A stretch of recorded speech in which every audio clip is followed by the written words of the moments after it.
बाजार में दूसरे दिन भी तेजी की रफ्तार कायम। निफ्टी 150 पॉइंट से ज़्यादा चढ़कर 22,500 के पार। रिलायंस, एक्सिस बैंक, हिंदुस्तान यूनिलीवर और टाटा स्टील ने भरा जोश। बैंक निफ्टी में रौनक थोड़ी कम। मिड कैप और स्मॉल कैप में दूसरे दिन तेजी। डॉलर इंडेक्स में नरमी से मेटल शेयर में जोरदार तेजी, 2.5% ज्यादा उछला मेटल इंडेक्स। मेटल में जिंदल स्टेनलेस में करीब 6% का उछाल बना वायदा का टॉप गिरा। साथ ही टाटा स्टील, वेदांता, हिंदुस्तान कॉपर में भी करीब 3 से 4% का उछाल है। पीएसयूज, फार्मा और एफएमसीजी में भी आज अच्छी खरीदारी है। क्रूड के 6 महीने के निचले स्तर पर पहुंचने से बाजार के ऑयल मार्केटिंग कंपनीज में जोरदार खरीदारी। एचपीसीएल और आईओसी में 3% तक की तेजी। वहीं एशियन पेंट करीब 3.5% चढ़कर निफ्टी के टॉप गेनर्स में शामिल। साथ ही इंडिगो में भी रौनक। सुबह बिग स्टॉक्स में किया गया था सभी शेयरों का सटीक एनालिसिस। ब्रोकरेज की बुलिश रिपोर्ट के बाद रिलायंस में रौनक, शेयर में करीब 2% ज्यादा की तेजी। कोटक इंस्टीट्यूशनल इक्विटीज और जेफरीज ने दी थी खरीदारी की राय। ग्रोथ के कई ट्रिगर्स का किया दावा। कैस्ट्रॉल इंडिया के शेयर में आज 10% से ज़्यादा की तेजी। बीपी कैस्ट्रॉल के लुब्रिकेंट कारोबार में सऊदी अरेमको की दिलचस्पी की खबर से जोश। रिपोर्ट्स के मुताबिक $10 बिलियन में हो सकता है सौदा। और पावर फाइनेंस शेयरों में जोरदार रौनक। मैक्वेरी की बुलिश रिपोर्ट से पीएफसी और आरईसी में करीब 3 से 4% का उछाल। वहीं इरिडा के शेयरों में 4% तक का उछाल।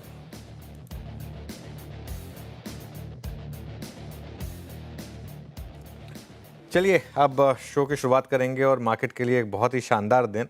और आज सुबह पहले तो सभी को गुड आफ्टरनून और वीरू आपको भी गुड आफ्टरनून। आज बाजार वॉलेटाइल है लेकिन ऊपर है। और आज देखिए एक बहुत शानदार चीज़ हुई मार्केट ने। पूरे दिन मार्केट ने रेंज को रिस्पेक्ट किया और अब मार्केट ब्रेकआउट कर रहा है। निफ्टी ने सुबह से दो रेंज की दोनों छोरों का सम्मान किया। आज सुबह जो हमने बात भी की थी,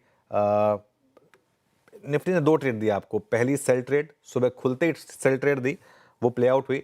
उसके बाद जब वीरो और मैं शो में थे तब हमारी बात भी हुई थी कि 22,250 होल्ड कर रहा है और अगर ऐसा हुआ तो वापस एक सेकंड रैली आ सकती है। और वहाँ से एक शानदार मोमेंटम मार्केट में और लोअर लेवल से एक अच्छी रिकवरी। तो एक बिकवाली हुई रेजिस्टेंस पर, लेकिन सपोर्ट को मार्केट ने, और ये सपोर्ट क्या था 22,245 का, ये कल का रेजिस्टेंस था। तो कल के रेजिस्टेंस के पास आया मार्केट, जो कल का कॉल राइटर का जोन था उसके पास आया और वहाँ से एक शानदार मार्केट ने रिकवरी का ट्रेड दिया। अब अगर 22,500 के ऊपर बंद हुए तो बहुत बड़ा पॉजिटिव होगा। लेकिन वीरू बस एक चिंता ये है कि बैंक निफ्टी थोड़ा सा पार्टिसिपेट नहीं कर रहा है रैली में। बाकी देखते हैं आखिरी के 1.5 घंटे में क्या होता है। Veeru good afternoon. बिल्कुल, गुड आफ्टरनून अनुज। बैंक निफ्टी भी पार्टिसिपेट नहीं कर रहा है, लेकिन अनुज हमने कल का भी सफर बिना बैंक निफ्टी के कंट्रीब्यूशन के तय किया था और आज का सफर भी हमने बिना बैंक निफ्टी के कंट्रीब्यूशन के किया है। पर अनुज, ये जो डॉलर इंडेक्स में नरमी है वो 2-3 चीज़ें प्रोवाइड कर रही है। आप देखिए मेटल्स में क्या शार्प मूव है, कमोडिटीज़ में क्या शार्प मूव है। कहने का मतलब ये है, अल्टीमेटली मेरा प्रश्न आएगा निफ्टी पे ही। अगर निफ्टी 22,500 के ऊपर क्लोज दे दे, कल हमने 10 काटा, 22,500 के ऊपर क्लोज दे दे, तो क्या एटलीस्ट 20 डेमा तक का जोन खुल जाएगा? बिल्कुल वीरू, देखिए बात हाँ सही बोला आपने। और यही अरे हमने सुबह यही बात भी की थी कि मार्केट को एक बार 22,450 से 22,500 में रेजिस्टेंस मिलेगा और अगर वो क्रॉस हुआ तो उसके बाद वो जो 20 डेमा का जोन है जो 22,670 पर है, तो 22,650 से 22,700 तक का एक रास्ता खुलेगा। तो ये रेजिस्टेंस है 22,500 से 22,525। आज का हाई भी यहीं पर प्लेस्ड है।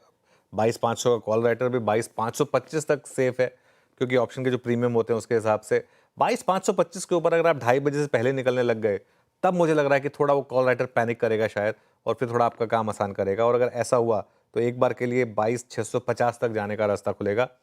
लेकिन एक चीज़ क्लियर है मार्केट में वीरू, वो जो पोजिशनल शॉर्ट चली आ रही थी वो खत्म हुई है।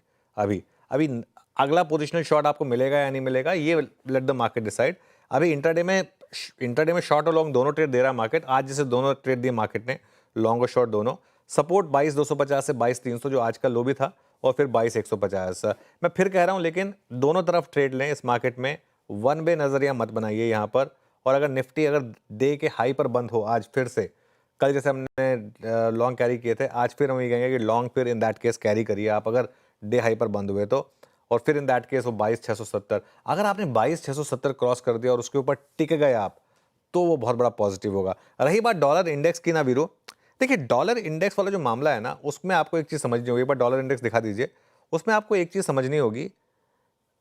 बड़ा सवाल ये है कि क्या हम जितना गिरे थे उसमें डॉलर का बहुत बड़ा हिस्सा था? मेरे ख्याल से नहीं था। मेरे ख्याल से जो हमारी बेयर मार्केट थी, वो हमारे अपने कारणों से थी। लेकिन इसमें एक चीज़ बिल्कुल जुड़ जाती है कि अगर डॉलर इस तरीके से कोलैप्स करेगा तो एक इमर्जिंग मार्केट में जनरली एक रैली आएगी। अगर इमर्जिंग मार्केट में एक रैली आ गई तो ये हो सकता है कि हम उस रैली में उतना पार्टिसिपेट ना करें, लेकिन गिरेंगे नहीं, एटलीस्ट ये हो जाएगा। तो ये एक पॉजिटिव चीज़ होगी। बैंक निफ्टी की जहाँ तक बात है वीरू, बैंक निफ्टी से मेरा ये मानना है कि अभी बिल्कुल दूर रहें, क्योंकि बैंक निफ्टी में मतलब मोमेंटम नहीं मिल रहा है समहाउ। और 20 डे पे क्लियरली देखिए निफ्टी डे हाई से और डे हाई से कितना ऊपर है। बैंक निफ्टी डे हाई से अभी भी 200-250 पॉइंट नीचे है। तो अगर आज आपने सुबह फॉर एग्जांपल अगर आपने निफ्टी में लॉन्ग किया, भले ही एक बार के लिए आप फंस गए थे, लेकिन फिर भी आप बेल आउट हो गए। बैंक निफ्टी में अगर आपने सुबह सुबह लॉन्ग किया, तब आप बेल आउट नहीं हुए हैं। तो इसलिए बैंक निफ्टी थोड़ा सा अवॉइड करें, वो बेटर रहेगा। निफ्टी मेरे ख्याल से रिलेटिवली बेटर इंस्ट्रूमेंट है। मैं एक बार एक दो चीज़ और दिखाना चाह रहा था। आज जो मैं सुबह बिग स्टॉक्स की बात की थी ना, मैं एक बार उनके एक दो स्टॉक्स के इंट्राडे चार्ट दिखाता हूँ आपको। एक एशियन पेंट्स का और एक एचपीसीएल का। ये दोनों स्टॉक देखिए आप एक बार। आई थिंक ये भी एक मार्केट का एक आपको एक मैसेज है कि किस तरीके के स्टॉक्स में अब आप पार्टिसिपेट कर सकते हैं। ये देखिए अब ये डे हाई पर है और ये एचपीसीएल भी आई थिंक मोर और लेस डे हाई पर ही होगा। एशियन पेंट में तो 4.5% की रैली आ गई है ना। तो ये ऐसे स्टॉक्स में पार्टिसिपेट करिए जहां पर अब टेलविंड मिल रही है आपको, उनमें पार्टिसिपेट करिए। बाकी इंडिविजुअल स्टॉक स्पेसिफिक एक्शन क्या है वीरू? जय अनुज, आपने निफ्टी बैंक पे बात करी और कुछ स्टॉक्स मॉर्निंग के भी यहाँ पे एनालाइज किए। मैं एक दो स्टॉक्स और तो आई थिंक अनुज, मैं अभी जो कल के स्टैट सुबह सुबह मैं एफएनओ पल्स में भी समझा रहा था, मेटल्स में जोरदार स्विंग है। इसमें मैं हिंडाल्को अभी भी रखूंगा एट 687। हिंडाल्को ने आज नवंबर 2024 का वो पूरा का पूरा सप्लाई जोन पार कर लिया। अभी भी बहुत फोर्स है और जिस प्रकार के रोलोवर्स, जिस प्रकार की प्लेसमेंट, पुट राइटर्स का ऊपर आना, प्रेफर्ड फर्स्ट आई थिंक जो स्टॉक जिनके स्टैट्स अच्छे हैं उसमें ये है। उसके बाद मैं रखूंगा पावर फाइनेंस कंपनियों को। और कंसिडरिंग जैसे कि आपने कहा ना, जिसमें शॉर्ट कवरिंग एक बहुत महत्वपूर्ण पहलू हो सकता है। Look at REC at 417 day high पर। और REC ने लगभग आप समझ लीजिएगा कि 3 जनवरी के बाद पहली बार ट्रेवल करना शुरू किया 20 डे एक्सपोनेंशियल विंग एवरेज के ऊपर। तो दिस लुक्स गुड। और साथ ही साथ CDSL एक स्टॉक जिसमें अभी भी शॉर्ट्स जमाने भर के हैं। मतलब आप समझ लीजिए, अभी मैं लिख के भी रख लेता हूँ। इनफैक्ट 1175 10 डेमा को पार कर रहा है with strong stats. 2% OI buildup हुआ और 1,83,000 इतने स्ट्रॉन्ग कैंडल के साथ पहली बार 20 डेमा को बाइसेक्ट करता हुआ। तो जस्ट आई थिंक अभी शॉर्ट कवरिंग जो है इसे 150, 200, 300 रुपये का मुंह दे सकती है, लेकिन प्लेसमेंट मैं कह रहा हूँ इसकी बहुत अच्छी है। अच्छा अनुज, एक ये मेरे स्टॉक्स पूरे हो गए यहाँ पर। अनुज एक बात, बैंक निफ्टी ऑल दो अब थोड़ा सा ऊपर आता हुआ और 10 डेमा को टेस्ट करने की कोशिश कर रहा है, बैंक निफ्टी अभी बैकफुट पे क्यों है? क्यों ये इवन 10 डे को भी पार करने को तैयार नहीं है? क्यों बैंकिंग स्टॉक फ्यूचर्स में उतना शार्पनेस नहीं है जो कि बाकी बास्केट में नज़र आ रही है? बिल्कुल सही कहा आपने। और देखिए इसका मेन कारण है आपके दो बड़े प्राइवेट बैंक्स, HDFC बैंक और ICICI बैंक। क्योंकि देखिए at the end of the day अगर एक इंडेक्स में 50% वेट दो स्टॉक्स का होगा और अगर वो स्टॉक्स नहीं चलेंगे तो वो इंडेक्स कैसे चलेगा? तो यहाँ पर क्या दिक्कत है मेरे ख्याल से यहाँ पे दिक्कत ये है, मार्केट को अभी भी डर ये लगता है कि FII जो है ना वो अभी भी सेल साइड पर है। और अगर आप उसको मौका देंगे, इन स्टॉक्स में अच्छे प्राइस देंगे, वो फिर सेल करेगा और वो इतना सेल करेगा कि आपकी पूरी मेहनत खराब हो जाएगी। तो इसके लिए मुझे लग रहा है कि कुछ डोमेस्टिक इंस्टीट्यूशंस भी इन्होंने भी अपने हाथ थोड़े खींचे हुए हैं यहाँ पर, वो इसके लिए भी इसको बाय नहीं कर रहे। क्योंकि इन द पास्ट आपने जितनी बार बैंक निफ्टी में या इन दो स्टॉक्स में रैली देखी है, तो हर बार वहाँ पर सेलिंग आई है। हर बार वहाँ पर कोई ना कोई बड़ा FII आकर अपना जो माल है वो हल्का कर रहा है। तो आई थिंक ये एक कारण है कि थोड़ा सा लोगों ने सोचा कि अभी उन स्टॉक्स पर फोकस किया जाए जहां शायद FII का डोमिनेंस इतना नहीं है। ये एक मेरी एक सिंपल थॉट प्रोसेस है जो प्राइस एक्शन देखकर, जो स्क्रीन को देखकर मैं बता पा रहा हूँ। और 2 दिन से देखिए आप आउट परफॉर्मेंस कहाँ मिल रही है आपको, मिड और स्मॉल कैप में, जहाँ पे बिल्कुल FII का सेलिंग का आपको डर नहीं है। सेंटिमेंट सुधर गया ना 2 दिन में, 2 दिन में सेंटिमेंट सुधर गया तो आप वापस थोड़ा सा मिड कैप और स्मॉल कैप में बाइंग करने लग गए, या उन स्टॉक्स में बाइंग करने लग गए जहाँ पर शायद एफआई का इतना ज़्यादा पार्टिसिपेशन नहीं है। तो ये आई थिंक एक शायद एक कारण हो सकता है। बाकी तो खैर एग्जैक्टली कहना तो टफ होगा, लेकिन छोड़ दीजिए बैंक निफ्टी को कुछ टाइम तक, जब पार्टिसिपेट करेगा ये भी बड़ा पार्टिसिपेट करेगा, अभी तो नहीं पार्टिसिपेट कर रहा है ये। जी हाँ, लेकिन आपके बात करते करते थोड़ा सा लग रहा है अनुज सफोकेशन फील कर रहा है निफ्टी बैंक निफ्टी बैंक बात करते करते अभी थोड़ा सा एक थ्रस्ट जनरेट करने की कोशिश करता हुआ 48,623। अनुज, आज का कार्यक्रम का क्रम और साथ ही साथ आज के ट्रेंडिंग स्टॉक्स। बिल्कुल, पहले ट्रेंडिंग स्टॉक्स की बात कर लेते हैं जरा एक बार। पहले आज थोड़े से एक्सक्यूज मी तेज़ी के ट्रेंडिंग स्टॉक्स की बात करते हैं। इंडेक्स से पहले Asian paint 4.5%, Hindalco 4.25%, Tata steel 4% और बीपीसीएल करीब करीब 3.25%। उसके बाद Jindal stainless, Berger paints, Adani energy solutions और एचपीसीएल, यहाँ पर अच्छी खासी रैली आपको दिखाई देगी। लूजर्स में ट्रेंट है, टेक महिंद्रा है, आईटीसी हटा दीजिए, कोटक महिंद्रा बैंक है। चलिए अब एफ&ओ वाले स्टॉक्स देखते हैं। उसमें अब बाकी के मंदी के ट्रेंडिंग स्टॉक्स में कोफोज, कल्याण ज्वेलर्स, जुबिलेंट फूडवर्क्स और इंडस टावर, ये कुछ स्टॉक्स हैं जहाँ पर आपको नेगेटिविटी दिखाई देगी। चलिए अब बताते हैं हमारे पैनल में कौन कौन है। जेएम फाइनेंशियल के आशीष चतुर्वेदी से बात करेंगे फंडामेंटल्स पर। टेक्निकल कॉल्स के लिए हमारे साथ होंगे गाबा सर, मानस जायसवाल, सचिदानंद उत्तेकर, शिल्पा राउत, अमित सेठ, रुचित जैन और सौमिल मेहता। यतिन से 2:20 पर जानेंगे ओएमसी शेयरों की तेज़ी का ट्रिगर, और 2:25 पर सेम ट्रिगर पर यानी कि क्रूड के भाव गिरने पर और किन सेक्टर्स को फ़ायदा मिलेगा, ये मिताली से बात करेंगे। 2:30 बजे यतिन से फिर जानेंगे रिलायंस पर ब्रोकरेज क्यों है बुलिश। 2:50 पर मिताली से जानेंगे बाजार को क्यों नहीं मिल रहा है एफआईएस का साथ। 2:55 पर बिग मार्केट वर्सेस हमारे साथ होंगे कैपिटल माइंड के फाउंडर और सीईओ दीपक शनाय। उसके बाद dealing room check, BTST calls और मार्केट की स्ट्रैटेजी, ये सब कुछ लाइंड अप है शो में। हमारा पैनल तैयार है, एक बार चलते हैं उनके पास। गुड आफ्टरनून गाबा सर, बताइए क्या ट्रेड ले रहे हैं इस समय, लॉन्ग या शॉर्ट? लॉन्ग लॉन्ग, और स्टॉक का नाम है टोरेंट फार्मा। इसमें जो एनर्जी नजर आ रही है, मोमेंटम बहुत बढ़िया नजर आ रहा है। ट्रेड कर रहा है 3057, नियर टर्म टारगेट 3100 का, स्टॉप होगा 3335 का। ज्यादा कुछ खास नहीं है, तो यस अप मूव ऑन है टोरेंट फार्मा में। ओके, टोरेंट फार्मा में एक स्ट्रॉन्ग मूव। आपकी स्क्रीन पे 3059 पे प्रकाश सर की कॉल है, स्क्रीन पे गई। मानस, गुड आफ्टरनून, आपका ट्रेड। गुड आफ्टरनून वीरेंद्र जी। तो देखिए, अदानी एनर्जी में खरीदारी करने की राय रहेगी। कल यहाँ पर एक बीटीएसटी रिकमेंडेशन दिया था, 750 के टारगेट्स थे फ्यूचर के लिए, वो टारगेट ऑलमोस्ट अचीव हो चुके हैं। लेकिन जिस तरह के पैटर्न बन रहे हैं उसको देख के लग रहा है कि यहाँ से भी शायद 50-60 रुपए का आपको अदानी एनर्जी दिखा सकता है। इसलिए यहाँ पर एक फ्रेश लॉन्ग की राय रहेगी, जहां आप अपने स्टॉप लॉस 724 के लगाइए। ये कैश लेवल्स हैं। 724 रुपए के स्टॉप लॉस से 785 के टारगेट के लिए यहाँ पर फिर से एक लॉन्ग पोजीशन बनाई जा सकती है। अगर चाहे तो ऑप्शन ट्रेड ले लें। 740 का कॉल ऑप्शन लिया जा सकता है। 38 रुपीज पे ट्रेड हो रहा है। इसमें आपको 29 रुपीज के स्टॉप लॉस से खरीदारी करनी है और 60 रुपए के टारगेट सेट करने हैं। डिस्क्लोजर है कि इसमें हमने अपने क्लाइंट्स को भी रिकमेंडेशन दिया हुआ है इस ऑप्शन में। ओके, चलिए चलते हैं शिल्पा जी के पास। शिल्पा जी गुड आफ्टरनून। शिल्पा जी आपकी ट्रेड। Good afternoon everyone. मेरा लॉन्ग साइड में रहेगा मैक्स फाइनेंशियल में।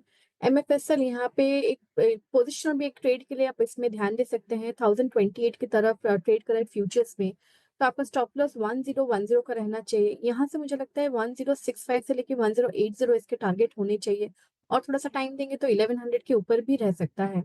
इसमें आपको ऑप्शन के थ्रू ट्रेड लेना है तो 1040 का कॉल ऑप्शन जो रफली 25 रुपए में ट्रेड कर रहा है, आप इसमें भी पार्टिसिपेट कर सकते हैं। स्टॉप लॉस 12 रुपए का रखिए, और ये भी सही जाता है तो 40 से लेके 47 इसके टारगेट्स हो सकते हैं। ओके, यहाँ पे आपका ट्रेड मैक्स फाइनेंशियल सर्विसेज आपने बाय किया। स्ट्रॉन्ग मोमेंटम, ये भी ऑलमोस्ट डे हाई की ट्रेजेक्टरी मार्केट का। तो डायरेक्टर साहब एक बार इसका ओआई रखेंगे स्क्रीन पे। यस, मूव अच्छा है और दिन के सर्वोच्च स्तरों पर आके ट्रेड कर रहा है। अब चलते हैं सचिदानंद उत्तेकर जी के पास। सचिन जी ने भी सुबह सुबह एक मैं 10 के दिनदार ट्रेड में एक अपना व्यू शेयर किया था निफ्टी पे। ऑलमोस्ट 22,520 वो हिट हो गया। सचिन, नाइस कमेंट्स, मतलब इंडेक्स पे आपका व्यू ठीक निकला वो। अब आप क्या पिक कर रहे हैं? Good afternoon Virendra ji, good afternoon Anuj ji, good afternoon to all the panelist. यहाँ पर पेटीएम पे मुझे लग रहा है एक लॉन्ग बायस ट्रेड लेना चाहिए। एक लो टॉप लो बॉटम सीक्वेंस के बाद कल की जो प्राइस एक्शन थी वो काफ़ी कमेंडेबल थी। एक kind of a reversal formation यहाँ पर बेस पे नजर आया है। 680-700 के आसपास एक अच्छा बेस है। एंड अगर हम ये डिक्लाइनिंग सीक्वेंस को देखें तो एक फॉलिंग वेज फॉर्मेशन का कंफर्मेशन है यहाँ पर। इसके आरएसआई ने ऑलरेडी एक ब्रेकआउट दे दिया है, तो मुझे लग रहा है प्राइस पे भी यहाँ पर फॉलो थ्रू एक्शन जल्दी नजर आना चाहिए। तो यहाँ पर पेटीएम में लॉन्ग पोजीशंस बनाने की सलाह होगी। ट्रेडिंग के लिहाज से पहला टारगेट होगा अराउंड 755 का। पैटर्न के लिहाज से टारगेट है लगभग अराउंड 782 का। स्टॉप लॉस काफी छोटा होगा, यहाँ से लगभग अराउंड 710 पे ही लगाना है आपको क्लोजिंग बेसिस पे। एंड खरीदारी करनी है पेटीएम के फ्यूचर्स में। डिस्क्लोजर होगा कि हमने हमारे क्लाइंट्स को भी ये रिकमेंडेशन दी है। ओके, चलिए एक बार आप दो स्टॉक्स और बात करते हैं। एक बार एशियन पेंट्स और एचपीसीएल की बात करते हैं। और ख़ास तौर से एशियन पेंट्स, आई थिंक बहुत समय के बाद इस तरीके का मूव आया है। देखिए वीरू, मैं एक चीज़ बताऊं आपको, फ्रैंकली बोल रहा हूं मैं ये बात। मेरा ये मानना है कि एज एंकर्स और as editors of the channel, ये हमारा काम नहीं है कि हम बोले कि बाय या सेल करें। हम मैक्सिमम ये बता सकते हैं कि ग्रीन या रेड, है ना। और उसमें भी मेरा ये मानना है कि हमारे बोलने पर, हम ग्रीन बोलें या रेड बोलें, उसके बेसिस पर जो हमारे व्यूअर्स हैं वो ऑब्वियसली उस हिसाब से ट्रेड लेते हैं। तो उनका पैसा कब बनता है? उनका पैसा तब बनता है जब, अगर वो जो कल का क्लोजिंग रेट है उस पर तो कोई पैसा, उस पर तो कोई ले नहीं सकता। अगर वो ओपनिंग के बाद भी ट्रैक्शन दिखा पाए तब पैसा बनता है। तो इसके लिए मुझे आज खुशी है, एक समथिंग लाइक एशियन पेंट्स जो आज जिस तरीके से चला, और उसमें एक और रीज़न भी था एशियन पेंट्स के चलने का, क्योंकि बहुत ज़्यादा डिसबिलीव था आई थिंक लोगों को लग रहा था कि ये चलेगा ही नहीं स्टॉक। इसके लिए देखिए इतना बड़ा गैप अप भी नहीं हुआ, लेकिन उसके बाद उसमें एक अच्छा मूव आया। ये देखिए ये स्टॉक का चार्ट था। तो थोड़ा सा आज मुझे इस चीज़ का एक खुशी है कि जो तेज़ी हुई है ये इन सब स्टॉक्स में आज, वो स्क्रीन पर हुई है। ये आपको बता रहा है कि थोड़ा सा मार्केट आपको अब जगह दे रहा है।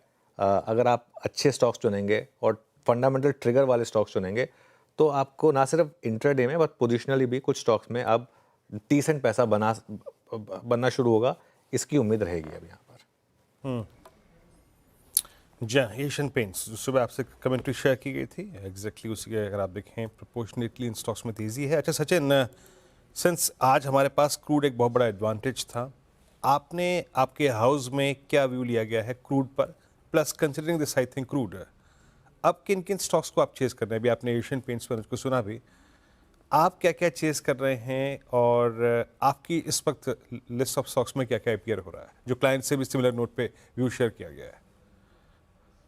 वीरेंद्र जी, यहाँ पर पिछले कुछ दिनों से हमने 2-3 सेक्टर्स को आइडेंटिफाई किया है। उसमें से पहला था कैपिटल गुड्स, जहाँ पर काफ़ी क्लियर कट संकेत थे एक बेसिंग आउट फॉर्मेशन के। वहाँ पर मुझे लग रहा है काफ़ी कॉन्फिडेंट रैली ऑलरेडी बिल्टअप हो चुकी है। जो सेकेंड इन लाइन है, जहाँ पर मुझे लग रहा है काफ़ी बड़ा एग्जॉशन आ चुका है ऑन द डाउन साइड, वो है रियल एस्टेट। एंड वहाँ पर भी जिस तरीके से स्टॉक्स अभी रिवर्स हो रहे हैं, मुझे लग रहा है वहाँ पर भी एक प्रोबेबल बॉटम इन प्लेस है। एंड जैसे आपने मेंशन किया क्रूड ऑयल का, तो आई थिंक एचपीसीएल बीपीसीएल में या ओएमसीज में जिस तरीके से एक इन्वर्टेड मूव आई थी, वो पर्टिकुलर मूव अभी एब्जॉर्व हो चुकी है। एंड जिस इंटेंसिटी से ये रिवर्सल्स बने हैं क्लियर कट प्राइस पे, ये इम्पल्स वेव के ही लक्षण है। तो मुझे लग रहा है यहाँ पर एक काफी स्ट्रॉन्ग मोमेंटम प्ले नजर आना चाहिए अगले कुछ हफ्तों के लिए। तो डेफिनेटली यहाँ पर एक थोड़ा सा लॉन्ग बायस रखना है। जहां तक क्रूड का सवाल है, I think on the lower side हो सकता है कि अगले कुछ महीनों में लगभग अराउंड 64 से लेके 60 लेवल्स तक एक अच्छा ड्रॉप ब्रेंट क्रूड में नजर आना चाहिए। तो आई थिंक यहाँ पर क्लियरली एक ट्रेंड में ब्रेक डाउन हुआ है क्रूड में। एंड मुझे लग रहा है मोमेंटम अभी अभी शुरू हुआ है। तो 64 से लेके 60 के लेवल्स के लिए वेल पोजिशनड है।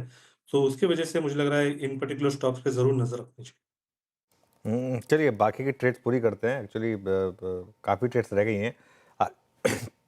आशीष चतुर्वेदी के पास चलते हैं। आशीष, गुड आफ्टरनून। आशीष, क्या रहेगी आपकी ट्रेड? Good afternoon Virendra. तो देखिए, हमें जो थीम पसंद है वो हम एयरलाइन सेगमेंट में हमारा जो पिक रहेगा इंडिगो रहेगा। तो इंडिगो पे हम पहले भी काफ़ी पॉजिटिव रहे और अभी तो जिस तरह से स्ट्रक्चर बन रहा है, गिरता हुआ क्रूड, ये कहीं न कहीं बहुत पॉजिटिव है इंडिगो के लिए। साथ ही साथ इनकी जो अवेलेबल सीट किलोमीटर्स है, वहाँ पर भी इज़ाफ़ा देखने को मिल रहा है। कैपेसिटी एडिशन में ऑलमोस्ट 22% की ग्रोथ हमें देखने को नज़र आ रही है और हम जानते हैं कि इंडिगो लो कॉस्ट कैरियर है जिसका 62% मार्केट शेयर है डोमेस्टिक फ्लाइट्स में और ऑलमोस्ट 18% मार्केट शेयर है इंटरनेशनल फ्लाइट्स के लिए। तो हमें लगता है कि ये जो पूरा एक ट्रेंड बन रहा है, जहाँ पर पे हम देख रहे हैं कि ट्रैवल टूरिज्म इसके अंदर में भी ग्रोथ अच्छी आई है और क्योंकि क्रूड के अंदर में करेक्शन आ रहा है, यील्ड्स काफ़ी इंप्रूव होती हुई नज़र आएगी और इसलिए आप देखेंगे इस साल ऑपरेटिंग मार्जिन भी 24% के आसपास देखने को नज़र आया, जो कि बहुत ही सिग्निफिकेंट ग्रोथ हमें देखने को नज़र आई है। तो सभी पैरामीटर्स पे हमें लगता है कि इंडिगो एक बेहतरीन पिक रहेगी। टेक्निकली स्टॉक में एक बहुत बढ़िया ब्रेकआउट 4600 के ऊपर हुआ है, तो मेरे हिसाब से 4600 का ये बेस स्टॉक होल्ड करता है, तो 5300 तक की अपसाइड मैं समझता हूँ इंडिगो में पोजिशनली देखने को नज़र आ सकती है। एज़ अ डिस्क्लोज़र ये स्टॉक हमारे पोर्टफोलियो एपेक्स पीएमएस में काफ़ी लंबे समय से बना हुआ है। ओके, हाँ, आपका कन्विक्शन इस पे काफ़ी रहा भी है। अब आज एक बार फिर से क्रूड की थीम को प्ले करने के लिए आशीष पिक करते हुए यहाँ पर इंडिगो को। सोमिल, गुड आफ्टरनून, कार्यक्रम में स्वागत है। आपका ट्रेड? मेरा ट्रेड होगा डीमार्ट पर, बाई साइड कॉल होगा और यहाँ पे मुझे लगता है कि momentum indicators definitely buy side पे high top high bottom formation है। आवरली एवरेजेस के ऊपर सपोर्ट लेकर ब्रेकआउट हुआ है अभी। So I think stop loss होगा 3470 और टारगेट होगा 3650। ओके, चलिए अब आई थिंक रुचित की ट्रेड बाकी है। Ruchit, good afternoon. रुचित, आपकी ट्रेड? जी, very good afternoon Anuj ji, very good afternoon to everyone. Well, मेरा ट्रेड लार्सन में खरीदारी करने की सलाह रहेगी। सो यहाँ पे भी हम देख रहे हैं कि रीसेंट करेक्शन के बाद में स्टॉक अपने mid to long term supports के आसपास आया है और डेली चार्ट्स में एक पॉजिटिव डाइवर्जेंस देखा गया है कि जहाँ पे प्राइस ने लोअर लो बनाया बट आरएसआई ने हायर लो बनाया है। यूजुअली सपोर्ट पे जब ऐसे डाइवर्जेंसेस बनते हैं तो एटलीस्ट एक short term pullback move stock में आना चाहिए। तो करंट लेवल्स पे 3200 के स्टॉप लॉस से लार्सन में खरीदारी की सलाह है 3400 के टारगेट्स के लिए। ओके, एल.एन.टी 3263 पे जरा प्लीज़ एक बार एल.एन.टी रखिएगा स्क्रीन पे। अब सारी कॉल्स पूरी हो गई यहाँ पे और एल.एन.टी 3262 पे एल.एन.टी अगर आप टेक्निकली देखें तो अभी भी याद रखिएगा जिस अनुपात में कमिंस सिमंस एबीबी में मूव आए हैं वो नहीं आया है। मतलब आपने सबसे ओवरसोल्ड स्टॉक चुना है रुचित ने एक एप्रोप्रिएट ट्रेजेक्टरी पे। और ओवरसोल्ड इसलिए कह रहा हूँ कि इवन अभी भी इस प्राइस पे इसने अब तक 20 रेमा को छुआ तक नहीं है। खैर, और कुछ स्टॉक्स को कंसिडर करना शुरू करते हैं। अब आशीष, मैं आता हूं आपके पास निफ्टी मेटल पे, और मैं कल भी ओपनिंग के वक्त निफ्टी मेटल पे गौर फरमा रहा था। फिर कल की ओआई समरी देखी, उसमें भी सुबह हमने पल्स में मेंशन किया कि मेटल्स में बहुत स्ट्रॉन्ग मूव है। ये retracement of dollar index plus price performance और जितना स्पेस हमारे पास है, आप मेटल्स में कुछ इंक्लूड कर रहे हैं अपने पोर्टफोलियो में अभी इस वक्त जिस प्रकार का ब्रेकआउट आया है लोअर ट्रैजेक्टरी से? बिल्कुल। तो वीरेंद्र देखिए कुछ स्टॉक्स तो हमारे पोर्टफोलियो में हैं जैसे कि मिड कैप स्पेस में लॉयड मेटल्स जैसी कंपनी हमारे पोर्टफोलियो में बनी हुई है। पर डेफिनेटली आपने बिल्कुल सही फरमाया कि मेटल्स के अंदर में एक बहुत बढ़िया स्ट्रेंथ और एट अ सेक्टर लेवल पे हमें देखने को नज़र आई है और इसको अगर से मैं बात करूँ तो करीब 8 हफ्तों के कंसोलिडेशन को इवेंचुअली 8500 के ज़ोन पर मेटल इंडेक्स ने क्रॉस किया है। इसके साथ में 2 चीज़ और हम देख रहे हैं, कॉपर के चार्ट्स और एल्यूमीनियम के जो चार्ट्स है लॉन्ग टर्म में, वहाँ पर पे एक बहुत बड़ी तेज़ी देखने को मिल रही है। और तीसरी चीज़ जिसको हमने एक डेटा को ऑब्जर्व किया वो है tech, US tech divided by आपका मेटल का इंडेक्स, और ये कहीं न कहीं एक बहुत बड़े डाइवर्जेंस पे इस समय खड़ा हुआ है। जनरली जब भी टेक के अंदर में आप देखेंगे कि अगर से थोड़ी भी प्रॉफिट बुकिंग या सेलिंग आती है तो वो कहीं न कहीं कमोडिटीज़ वहाँ पर पे चलना शुरू हो सकती है और ये रिफ्लेक्शन कहीं न कहीं कॉपर और एल्यूमीनियम के लॉन्ग टर्म चार्ट्स दिखा रहे हैं। और एक चीज़ जो हमें ध्यान रखनी है वो है चाइना के अंदर में कहीं न कहीं एक रिकवरी आती हुई नज़र आ रही है। चाइना का के मार्केट्स में या चाइना की इकोनॉमी के अंदर में एक बात चल रही है कि ग्रोथ अच्छी आ सकती है। अगर से ऐसा होता है तो ये मेटल्स के लिए ओवरऑल काफ़ी पॉजिटिव रहेगा। तो आपने बिल्कुल सही कहा, हमारे हिसाब से Hindalco, JSW steel, Tata steel, ये 3 ऐसे स्टॉक्स हैं जो इस मेटल रैली के अंदर में काफ़ी अच्छा परफॉर्म कर सकते हैं और इनको हम एक पॉजिटिव नज़रिए से इस समय देख रहे हैं। हालाँकि हमने अभी तक के इनमें से कोई भी पोज़ीशन ली नहीं है, बट डेफिनिटली हमारा ध्यान इन स्टॉक्स के ऊपर बना हुआ है। चलिए, बाजार के फोकस में अब क्रूड से रिलेटेड स्टॉक्स हैं। ब्रेंट क्रूड 70 के नीचे आया है। इसमें ऑब्वियस सबसे बड़ा बेनिफिशियरी ओएमसीज हैं, लेकिन इसके अलावा और भी कई कंपनियां हैं जिन पर इनका इम्पैक्ट है। तो इन सब पर बात करते हैं। पहले यतिन और मिताली दोनों तैयार हैं ये बताने के लिए। हमें पहले यतिन के पास चलेंगे और जानेंगे कि ओएमसीज में क्या चल रहा है, और उसके बाद फिर मिताली के पास जाएंगे कि और किन सेक्टर्स और स्टॉक्स पर इसका फ़ायदा मिलेगा। लेकिन पहले यतिन के पास चलते हैं। यतिन, बताइए। Good afternoon. और सबसे पहले अगर हम देखें तो जिस हिसाब से ब्रेंट क्रूड में यानी कच्चे तेल में गिरावट हुई है, इंट्राडे में 2021 के लो लेवल्स तक क्रूड ऑयल चला गया था, उसके कारण ऑयल मार्केटिंग कंपनीज को फायदा होता हुआ दिखाई पड़ रहा है। सबसे पहले समझेंगे किस तरीके का फायदा हो रहा है। सिटी के एस्टिमेट के हिसाब से जो करंट दाम है कच्चे तेल का, उसके हिसाब से पेट्रोल पे लगभग 6.5 रुपये प्रति लीटर और डीजल पे करीब 7 रुपये प्रति लीटर के हिसाब से मार्जिन आपको बनता हुआ नजर पड़ रहा है। अगर आप देखें तो ऑयल मार्केटिंग कंपनीज ने दामों में किसी टाइप की कटौती नहीं की, तो कहीं ना कहीं ये 6.5-7 रुपये का बेनिफिट जो है ऑयल मार्केटिंग कंपनीज को मिलता हुआ नजर पड़ रहा है, जो एक्सपेक्टेड नहीं था इस साल। इनफैक्ट अगर आप डैम कैपिटल की बात करें तो इनको लगता है कि जो मार्केटिंग मार्जिन्स हैं वो शानदार तरीके से ऑयल मार्केटिंग कंपनीज के लिए बढ़ते हुए नजर पड़ सकते हैं। इसके अलावा अगर हम बात करें सिंगापुर GRMs की, तो वो $5.5-6 प्रति बैरल के हिसाब से अभी आ गए सबसे उच्चतम स्तर पे 2025 के। उनकी जो अपसाइड है उनके हिसाब से वो 50% तक हो सकती है। IOC का उनका बाय टारगेट 175, BPCL पे वो बाय रेटिंग रखे हैं 390 के करीब का टारगेट, और 455 के टारगेट के साथ ये HPCL पे भी खरीदारी की सलाह दे रहे हैं। और अगर हम MK की बात करें तो ये ब्रोकरेज फर्म को लगता है कि जो LPG की सब्सिडीज़ का इशू था वो कहीं ना कहीं क्रूड की गिरावट के बाद आपको एड्रेस होती हुई नजर पड़ रही हैं। वैल्यूएशन के लिहाज से उनको oil marketing companies specially HPCL, BPCL जैसे काउंटर्स बहुत पसंद आ रहे हैं। सारे के सारे OMCs पे बात हुई यहाँ पर यतिन की तरफ से। एक बार OMCs के चंक को ही देख लेते हैं पूरा। और सुबह बातचीत भी हुई थी अनुज से मेरी यहाँ पर, और स्पॉटलाइट में बहुत सारे स्टॉक्स मेंशन भी किए गए थे। और नहीं, माफ़ कीजिएगा, बिग स्टॉक्स में OMCs पर सौमिल एक ट्रेड अगर आपको पिक करना हो, और आपका प्रेफर टेक्निकल पिक क्या होगा? अभी आपने यतिन को सुना भी। आई थिंक IOC मेरा पिक रहेगा। IOC looks definitely good OMCs में से, और यहाँ पे एक डाउनवर्ड स्लोपिंग ट्रेंड लाइन ऊपर की तरफ टूटी है, एवरेजेस के ऊपर ट्रेड कर रहा है, आज एक गैप के साथ ओपन हुआ है। तो मुझे लगता है कि एक पोजिशनल ट्रेड अगर लेना है, शॉर्ट टर्म ट्रेड तो अभी स्टॉप लॉस बहुत नीचे होगा, लेकिन पोजिशनल ट्रेड अगर लेना है तो 117 का स्टॉप लॉस, और ऊपर में एक शार्प बाउंस बैक एक्सपेक्टेड है which will be around 145 target.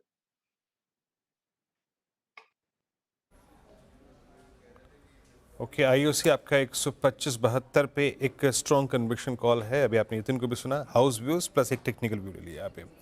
लेकिन अब थोड़ा सा इस क्रूड के इम्पैक्ट को समझने की कोशिश करते हैं। मल्टीपल इम्पैक्ट होते हैं इसके डिफरेंट सेक्टर्स पे। मिताली से एक इस क्रूड की ट्रेजेक्ट्री के मायने क्या है, मिताली से समझने की कोशिश करते हैं। मिताली, बहुत सारे स्पेस को एडवांटेज मिलता है, बट थोड़ी सी इम्पैक्ट एनालिसिस कीजिए। अगर ये ट्रेजेक्ट्री क्रूड की मेंटेन रहे कुछ दिन तक, तो कहाँ कहाँ पर प्रभाव पड़ने की उम्मीद है? जी बिल्कुल। तो $70 प्रति बैरल का जो अभी प्राइस चल रहा है, ये 2021 के बाद काफ़ी लोएस्ट, हमें सबसे लोएस्ट देखने को मिल रहा है।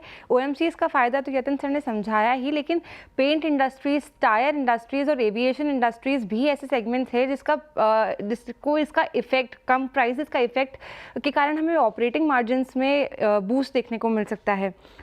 पर्टिकुलर सेक्टर्स के नाम लूँ तो paint sector, tyre, plastic, chemical, aviation, ये किसी ना किसी तरीके से अपने इनपुट कॉस्ट में कंज्यूम करते हैं क्रूड या क्रूड डेरिवेटिव्स बेसिस पे जो प्रोडक्ट्स होते हैं वो। तो जैसे जैसे प्राइसेस यहाँ पे कम होती नज़र आ रही है, इनकी ऑपरेटिंग मार्जिन्स में हमें इजाफा देखने को मिलेगा।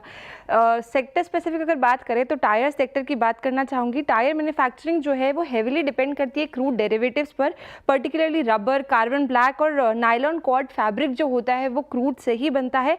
और अगर $1 यहाँ पे गिरता है है क्रूड का, तो इनकी जो लागत है, जो इनपुट कॉस्ट है, उसमें 0.5 से 1% का इफेक्ट आने को देखने को मिलता है, और जो मार्जिन है वहाँ पे 1 से 3% की यहाँ पे हमें इंक्रीमेंट देखने को मिल सकती है, पर्टिकुलरली टायर सेक्टर में। अब अगर बात करें पेंट इंडस्ट्री में, तो जिनका की इनपुट्स होते हैं वो सॉल्वेंट्स, रेजिन्स और एडिटिव्स है, जो कि क्रूड बेस्ड ही होते हैं। तो $1 अगर गिरता है यहाँ पे, तो इनकी लागत यानी कि इनपुट में 0.3% से 0.7% का इफेक्ट देखने को मिलता है, और मार्जिन्स में इंप्रूवमेंट 1 से 2% यहाँ पे संभव देखने को मिलता है। एविएशन इंडस्ट्री की बात करें तो ATF जो है वो उनका मेन सोर्स है यहाँ पे, तो क्रूड ऑयल प्राइजेस यहाँ पे सबसे ज़्यादा इनको इफेक्ट करती है, क्योंकि फ्यूल कॉस्ट जो है टोटल ऑपरेटिंग कॉस्ट का 30 से 40% इन कंपनीज के लिए, जैसे कि स्पाइसजेट और इंडिगो का टोटल कंप्लाई करता है। और अगर उसकी बात करें तो वहाँ पे 5% से 1.5% की इनकी इनपुट कॉस्ट जो है वो क्रूड ऑयल से इम्पैक्ट करेगी, और मार्जिन्स में हमें 1 से 3% का यहाँ पे इजाफा देखने को मिल सकता है। कुछ पर्टिकुलर अब स्टॉक्स की बात करते हैं, जो पूरे ओवरऑल इनका ऑपरेटिंग कॉस्ट है उसमें कितना कितना ये लोग क्रूड ऑयल या क्रूड कॉम्पोनेंट्स यूज़ करते हैं। तो अब एशियन पेंट्स की बात करें तो पूरे कॉस्ट में 50% इनका क्रूड ऑयल बेस्ड रहता है, साथ ही बर्जर पेंट्स भी क्रूड बेस्ड प्रोडक्ट्स यूज़ करते हैं, तो 50% का वहाँ पे कंसाइन एरोलिक भी 63% का यहाँ पे इनकी पूरे ऑपरेटिंग कॉस्ट में देखने को मिल सकता है। साथ ही MRF जो टायर मैन्युफैक्चरिंग होती है, वहाँ पे डेरिवेटिव क्रूड के प्रोडक्ट्स देखने को मिल सकते हैं, तो 30% कंपाइलेशन वहाँ देखने को मिल सकता है। फिर बालकृष्ण इंडस्ट्रीज, इंडिगो और स्पाइसजेट, एविएशन इंडस्ट्रीज में भी यहाँ पे काफ़ी ज़्यादा जो हिस्सा रहता है वो क्रूड बेस्ड रहता है। तो ये माना जा रहा है कि अब क्रूड प्राइसेस इतने गिर गए तो आने वाले टाइम में इनके प्रॉफिट मार्जिन्स में इन पर्टिकुलर इंडस्ट्रीज में काफ़ी फायदा देखने को मिल सकता है। क्रूड की एनर्मी किन किन सेक्टर्स पे हावी है, इसका आपने एक एनालिसिस सुना, और अगर ये ट्रेजेक्टरी मेंटेन रहे तो एडवांटेज किस किस को मिलेगा। मिताली बहुत बहुत शुक्रिया। कुछ देर में देखिए हमने ऑयल गैस को कंप्लीट किया है, यहाँ पर हमने क्रूड के इम्पैक्ट को समझा, ब्रेंट एट 69.47, हमने OMCs पे बातचीत की, साथ ही साथ एक और बहुत महत्वपूर्ण कड़ी है आज, वो है रिलायंस लेके आइएगा। और ऑयल गैस स्पेस में जो तेज़ी आई है उसके पीछे एक रिलायंस का आज का इंट्राडे मूव, ये भी बहुत बड़ी चीज़ है। लेके आइएगा 1201, और मैं कुछ देर के लिए वीकली में कन्वर्ट करूं तो रिलायंस ने एक बहुत ही वाइल्ड लोअर शैडो क्रिएट की है वीकली चार्ट्स पे। हालांकि वीकली चार्ट्स फॉर्म होंगे कल, बट वो बार क्रिएट हुई है ऑलमोस्ट 200 वीक एक्सपोनेंशियल एवरेज पे। आशीष, मैं अभी यतिन के पास जाऊंगा जो कुछ फ्रेश हाउस व्यूज़ आए हैं और इस मेजर थर्स के पीछे जो कारण है उसको समझने के लिए, बट रिलायंस और कुछ हद तक जियो, इस ग्रुप की इन दोनों कंपनियों पर इतने बड़े रिट्रेसमेंट के बाद आशीष आपने क्या व्यू किया है, और कुछ आप लोगों ने लोअर ट्रेजेक्टरीज में ऐड किया था क्या?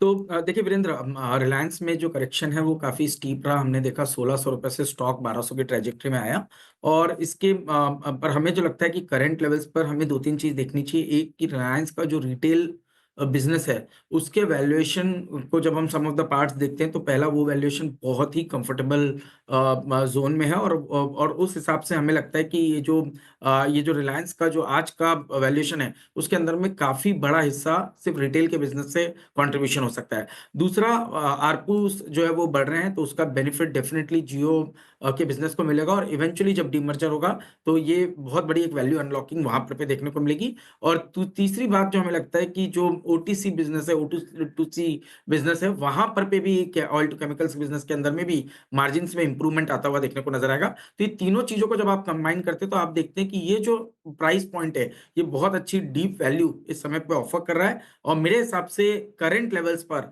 अगर से medium to long term view के हिसाब से लॉन्ग पोजीशन बनाई जाए तो रिलायंस बहुत ही अच्छा रिस्क रिवॉर्ड इस समय पर ऑफर कर रहा है। एज अ डिस्क्लोजर हमारे कुछ पोर्टफोलियोज में रिलायंस की पोजीशन बनी हुई है, तो ये एक स्टैंडर्ड डिस्क्लोजर मैं इस समय आपके चैनल पर भी देना चाहता हूँ। ओके, रिलायंस पे आपका कमेंट है, याद रखिएगा। रिलायंस पे ये कमेंट और या फिर डिस्कशन इसलिए हो रहा था क्योंकि बहुत महत्वपूर्ण ये अंश है बाजार का। बट एक ये भी अगर आप देखें फैक्ट है कि इस चैनल का स्वामित्व प्रबंधन रिलायंस इंडस्ट्रीज होल्ड करते हैं, तो कृपया करके जियो या फिर रिलायंस के संदर्भ में जो भी बातचीत हुई हो उसके साथ एक निजी राय ज़रूर रखें साथ में, जब भी कोई ट्रेड व्यू या फिर इन्वेस्टमेंट व्यू आपको लेना हो। बट कोलैप्स क्या क्या हो रहा है अभी आपकी स्क्रीन पे? कुछ ऐसे स्टॉक्स लेके आते हैं जहाँ पे फियर ऑफ कोलैप्स अभी भी परसिस्ट कर रहा है, जो अभी भी शॉक जोन से बाहर निकल के नहीं आए हैं। सोनी जी जरा एक बार देखिएगा आप टेक महिंद्रा को। टेक महिंद्रा आज जहां खुला वहीं पे टॉप कर गया, जहां खुला वही 10 डे एक्सपोनेंशियल व्यवस्था सिंपली मीन्स कि अभी वो मतलब दमखम नहीं जुटा पाया 10 डे को पार करने का। शिल्पा जी आपका टेक महिंद्रा को कैसे आप रीड कर रही हैं? जी बिल्कुल, यहाँ पे अगर आप देखेंगे तो 1520, 1525 एक रेजिस्टेंस जोन है। जब तक इसके ऊपर सस्टेन नहीं करता है, तो इसमें थोड़ा अपसाइड मुश्किल है। यहाँ पे डाउनसाइड टुवर्ड्स 1470 भी आ सकता है। तो अगर किसी को ट्रेड लेना है तो 1500 का पुट जो रफली 33-34 रुपीज में ट्रेड कर रहा है, आप इसमें पार्टिसिपेट कर सकते हैं। स्टॉप लॉस 20 रुपए का रखिए और ये अगर थोड़ा स्लाइड होता है 1470 तक, तो ये प्रीमियम आपको मूव करते मिलेगा टुवर्ड्स 55 से लेके 60। टेक महिंद्रा, शिल्पा जी की राय यहाँ पर 1512 पे। और जो स्टॉक्स नहीं चल पाए आज जो क्रैक हुए उसमें कुछ यही हाल ऑटो बास्केट में था आपका टीवीएस मोटर्स का। आप रियल एस्टेट में जाइए तो कुछ यही हाल था मैक्रोटेक का। और अगर आप कुछ आज के डिसअपॉइंटमेंट्स को देखें तो उसमें बीएससी भी शामिल है 4264। आशीष ये आपका व्यू इस वक्त बीएससी पे क्या है? ये जो पहले वीकली एक्सपायरीज का कम होना, उसके बाद सडनली आई थिंक जिस तरीके से एनएससी ने अपनी सारी एक्सपायरीज को शिफ्ट कर दिया है 4 अप्रैल के बाद से सोमवार को, क्या इसका एडवांटेज एनएससी ले जाएगा? क्या बीएससी को अभी एज ऑफ नाउ आप थोड़ा सा अवॉइड कर रहे हैं? और इस पूरी बास्केट में इस प्राइस डैमेज के बाद कैपिटल मार्केट स्टॉक्स में आपका सबसे प्रेफर्ड क्या है? नहीं, तो बिल्कुल आपने सही कहा। बीएससी का जो ये लेटेस्ट डेवलपमेंट आया, एक तो एक्सपायरी को थर्सडे से मंडे की तरफ शिफ्ट करने की जो बात चल रही है, उसके बाद में थोड़ा सा तो डेंट डेफिनेटली बीएससी को आएगा। और कहीं ना कहीं बीएससी जो लीड ले रहा था वो मार्केट शेयर गेन इनका काफी हो रहा था, क्योंकि जब नंबर ऑफ एक्सपायरीज कम हुई तो उसका बेनिफिट क्लियरली बीएससी को देखने को नजर आया और उसकी वजह से इनका मार्केट शेयर कंटिन्यूसली बढ़ रहा था, सिंगल डिजिट से डबल डिजिट हुआ। पर ये जो अभी लेटेस्ट न्यूज आई, इसकी वजह से एक करेक्शन हमें देखने को मिला और स्टॉक 6000 से करेक्ट होकर ऑलमोस्ट 4300 की जोन में आ गया है। बट अभी देखेंगे तो आप स्टॉक अपने बहुत ही इंपॉर्टेंट 200 डे मूविंग एवरेज के ऊपर ट्रेड कर रहा है। तो मेरे हिसाब से ये ऐसा एरिया होगा जहां पर स्टॉक कंसोलिडेट करेगा। हमारे पोर्टफोलियोज में स्टॉक अभी भी बना हुआ है, बट इस समय पे हम इसके अंदर कोई नई पोजीशन नहीं ले रहे, क्योंकि हम एक वेट एंड वॉच अप्रोच के तौर पर इसको देख रहे हैं किस तरह के डेवलपमेंट आते हैं। बट डेफिनेटली मुझे लगता है ये स्टॉक कहीं ना कहीं 4200 पे एक अच्छा बेस बनाता हुआ नजर आएगा। Eventually after 2-3 weeks we will see कि इसके अंदर में किस तरह से अपनी नई पोजीशंस को करना चाहिए। जहां तक कि पूरे कैपिटल मार्केट्स की थीम की बात है, तो वहां पर पे हम एसेट मैनेजमेंट कंपनीज के साथ साथ वेल्थ मैनेजमेंट आउटफिट्स के ऊपर काफी बुलिश है। और वहां पर पे नुवामा वेल्थ एक हमारा प्रेफर्ड बेट रहा है। इसकी चर्चा भी हमने पहले कई बार की है और अभी भी हमें लगता है कि ये स्टॉक यहाँ से भी एक अच्छी खासी अपसाइड दिखा सकता है। एज अ डिस्क्लोजर बीएससी और नुवामा दोनों ही स्टॉक हम हमारे पोर्टफोलियोज में होल्ड कर रहे हैं। ओके चलिए, तो यहाँ पे बीएससी नुवामा आपके नुवामा आपका अगर आप देखें प्रेफर्ड पिक 5501 पे। चलिए अब एक काम करते हैं, रिलायंस पे थोड़ी बात कर लेते हैं और उसके बाद कोफोर्ज पे बात करेंगे। और कोफोर्ज आपकी स्क्रीन पे डे लो पर, इनफैक्ट पहले कोफोर्ज पे बात कर लेते हैं। अनुज, एक आई थिंक कल पुश मिला, न्यूज़ फ्लो का इम्पैक्ट था, बट कोफोर्ज फिर सिंक हो गया। 76-67 डे लो पर, है ना? कल न्यूज़ इम्पैक्ट था, अदरवाइज फिर फुस होता हुआ। नहीं वीरू, कल भी एक्चुअली अगर आप देखें तो ये जो कल भी मेरा कोफोर्ज पर व्यू था वो यही था कि ये अब एक बहुत वीक स्टॉक है और जहाँ पर भी वो रैली फेल हो वहाँ पर अगर आप इसको सेल करें या प्रॉफिट बुक करें तो वो अप्रोच काम करेगी। कल बस ये हो गया कि कल आईटी का टेलविंड इतना स्ट्रांग था कि कल एक बार के लिए स्टॉक 10% ऊपर आ गया उस वजह से, लेकिन उसके बाद भी ये स्टॉक कल अपने हाई से 3% नीचे ही बंद हुआ था और आज अब ये स्टॉक उस लेवल पर आ गया जहाँ से रैली की शुरुआत हुई थी। और ये देखिए कल की पूरी ग्रीन कैंडल ऑलमोस्ट इसने अब वाइप आउट कर दिए। और मेरा अभी भी यही मानना है कि ये 2-3 स्टॉक्स हैं जहाँ पर क्लियरली मार्केट साइन दे रहा है कि अब बड़ी वाली प्रॉफिट बुकिंग यहाँ पर विजिबल है। 10,000 था हाई कोफोर्ज का, आई थिंक जस्ट 1 महीने पहले जब नंबर्स पर रिएक्ट किया था इसने। अगर आप इसका 1 महीने का या 3 महीने का चार्ट अगर फायर हो जाए तो अच्छी बात है। अगर वो रख देंगे तो देखेंगे कि 10,000 का हाई था और वहाँ से किस तरीके से, ये 1 महीने का है, 3 महीने के में 10,000 का हाई दिख जाएगा आपको। 10,000 का हाई था, वहाँ से ये स्टॉक करेक्ट हुआ। तो क्लियरली वीकनेस है इन स्टॉक्स में, कुछ स्टॉक्स में। कल चल गया क्योंकि कल आईटी की टेलविंड बहुत स्ट्रांग थी और उस वजह से मार्केट ने वो स्टॉक स्प्लिट और वो डील का थोड़ा सा ज़्यादा इम्पैक्ट लगा दिया। लेकिन दिक्कत ये थी कि कल अगर आपने रैली में चेज किया स्टॉक को, तो अब मेरे ख्याल से आप यहाँ पर थोड़ा सा रेड में हो सकते हैं, ये रिस्क रहेगा यहाँ पर। जी ये रहा कोवोच पे व्यू। चलिए अब एक काम करते हैं, चलते हैं रिलायंस पे। और रिलायंस पे कुछ देर पहले मैंने एक टेक्निकल सेंस ली थी, लेकिन रिलायंस पे 1200 के प्राइस पे कुछ हाउस व्यूज आए। वो क्या कह रहे हैं, क्या प्राइस टारगेट्स हैं, ट्रिगर क्या है इस प्राइस पर रिलायंस के लिए, बातचीत करते हैं यतिन से। यतिन से आपने कुछ देर पहले अभी ओएमसीज पर रिपोर्ट समझी थी। यतिन, रिलायंस पे क्या पर्सपेक्टिव है? Good afternoon Veeru. देखिए, रिलायंस इंडस्ट्रीज की बात करें तो दो दिग्गज ब्रोकरेज कोटक और जेफरीज ने यहाँ आपको बाय की रिकमेंडेशन दी है। इनफैक्ट कोटक ने रिलायंस इंडस्ट्रीज के शेयर्स को अपग्रेड किया है। टारगेट अब 1400 रुपये प्रति शेयर है। जेफरीज का टारगेट करीब 1600 रुपये प्रति शेयर है। कोटक की रिपोर्ट पे पहले नजर करेंगे और उनको लगता है कि जिस हिसाब से रिटेल कारोबार का प्रदर्शन थोड़ा धीमा हुआ है, मार्केट ने वैल्यूएशंस में काफ़ी ज़्यादा डिस्काउंट दे दिया है। इनफैक्ट मार्केट की जो एंटरप्राइज वैल्यू की अंडरस्टैंडिंग है वो काफ़ी कम है, जिसके कारण आगे जाके अगर अच्छे दाम पे आपको आईपीओ आता हुआ नज़र पड़े या किसी प्रकार की फंड रेजिंग नज़र आए तो शायद यहाँ आपको एक री रेटिंग का मौका मिल सकता है। इनको लगता है कि रिस्क रिवॉर्ड अब ज़्यादा से ज़्यादा फेवरेबल होने लगा है, जिसके कारण वो यहाँ खरीदारी की सलाह दे रहे हैं और इन्होंने स्टॉक को भी अपग्रेड किया है। आगे जाके टेलीकॉम बिजनेस की जो आईपीओ की बात है वो एक की कैटलिस्ट हो सकता है शेयर के दाम के लिए। जेफरीज की, जैसे कि मैंने पहले कहा, 1600 रुपये प्रति शेयर की रिलायंस इंडस्ट्रीज़ पे बाय कॉल है। इनको लगता है कि जिस हिसाब से रिलायंस ने निफ्टी को अंडर परफॉर्म किया है, आगे जाके शायद ये आउट परफॉर्मेंस में बदली हो सकता है। इनको लगता है कि शेयर में रिस्क रिवॉर्ड काफ़ी शानदार है। O2C बिजनेस और रिटेल बिजनेस में जिस हिसाब से नतीजे आए हैं शायद वो डिसअपॉइंटिंग रहे हैं, लेकिन मार्केट ने इसको ज़्यादा डिस्काउंट कर लिया है और आगे जाके अगर ये दो बिजनेसेस अच्छा करेंगे तो शायद स्टॉक में आप एक फर्दर मोमेंटम आते हुए नज़र देख सकते हैं। ओके, चलिए, तो ये रिलायंस स्टैंडर्ड डिस्क्लेमर, अगर आप कोई ट्रेड ले रहे हैं तो अपने फाइनेंशियल एडवाइजर से पूछ के लीजिएगा। लेकिन रिलायंस पर हम टेक चेक ऑलरेडी ले चुके हैं। आशीष, रिलायंस आपके पोर्टफोलियो में अब है क्या, और अगर 52 वीक लो के आसपास है, आप ऐड कर रहे हैं क्या इसे?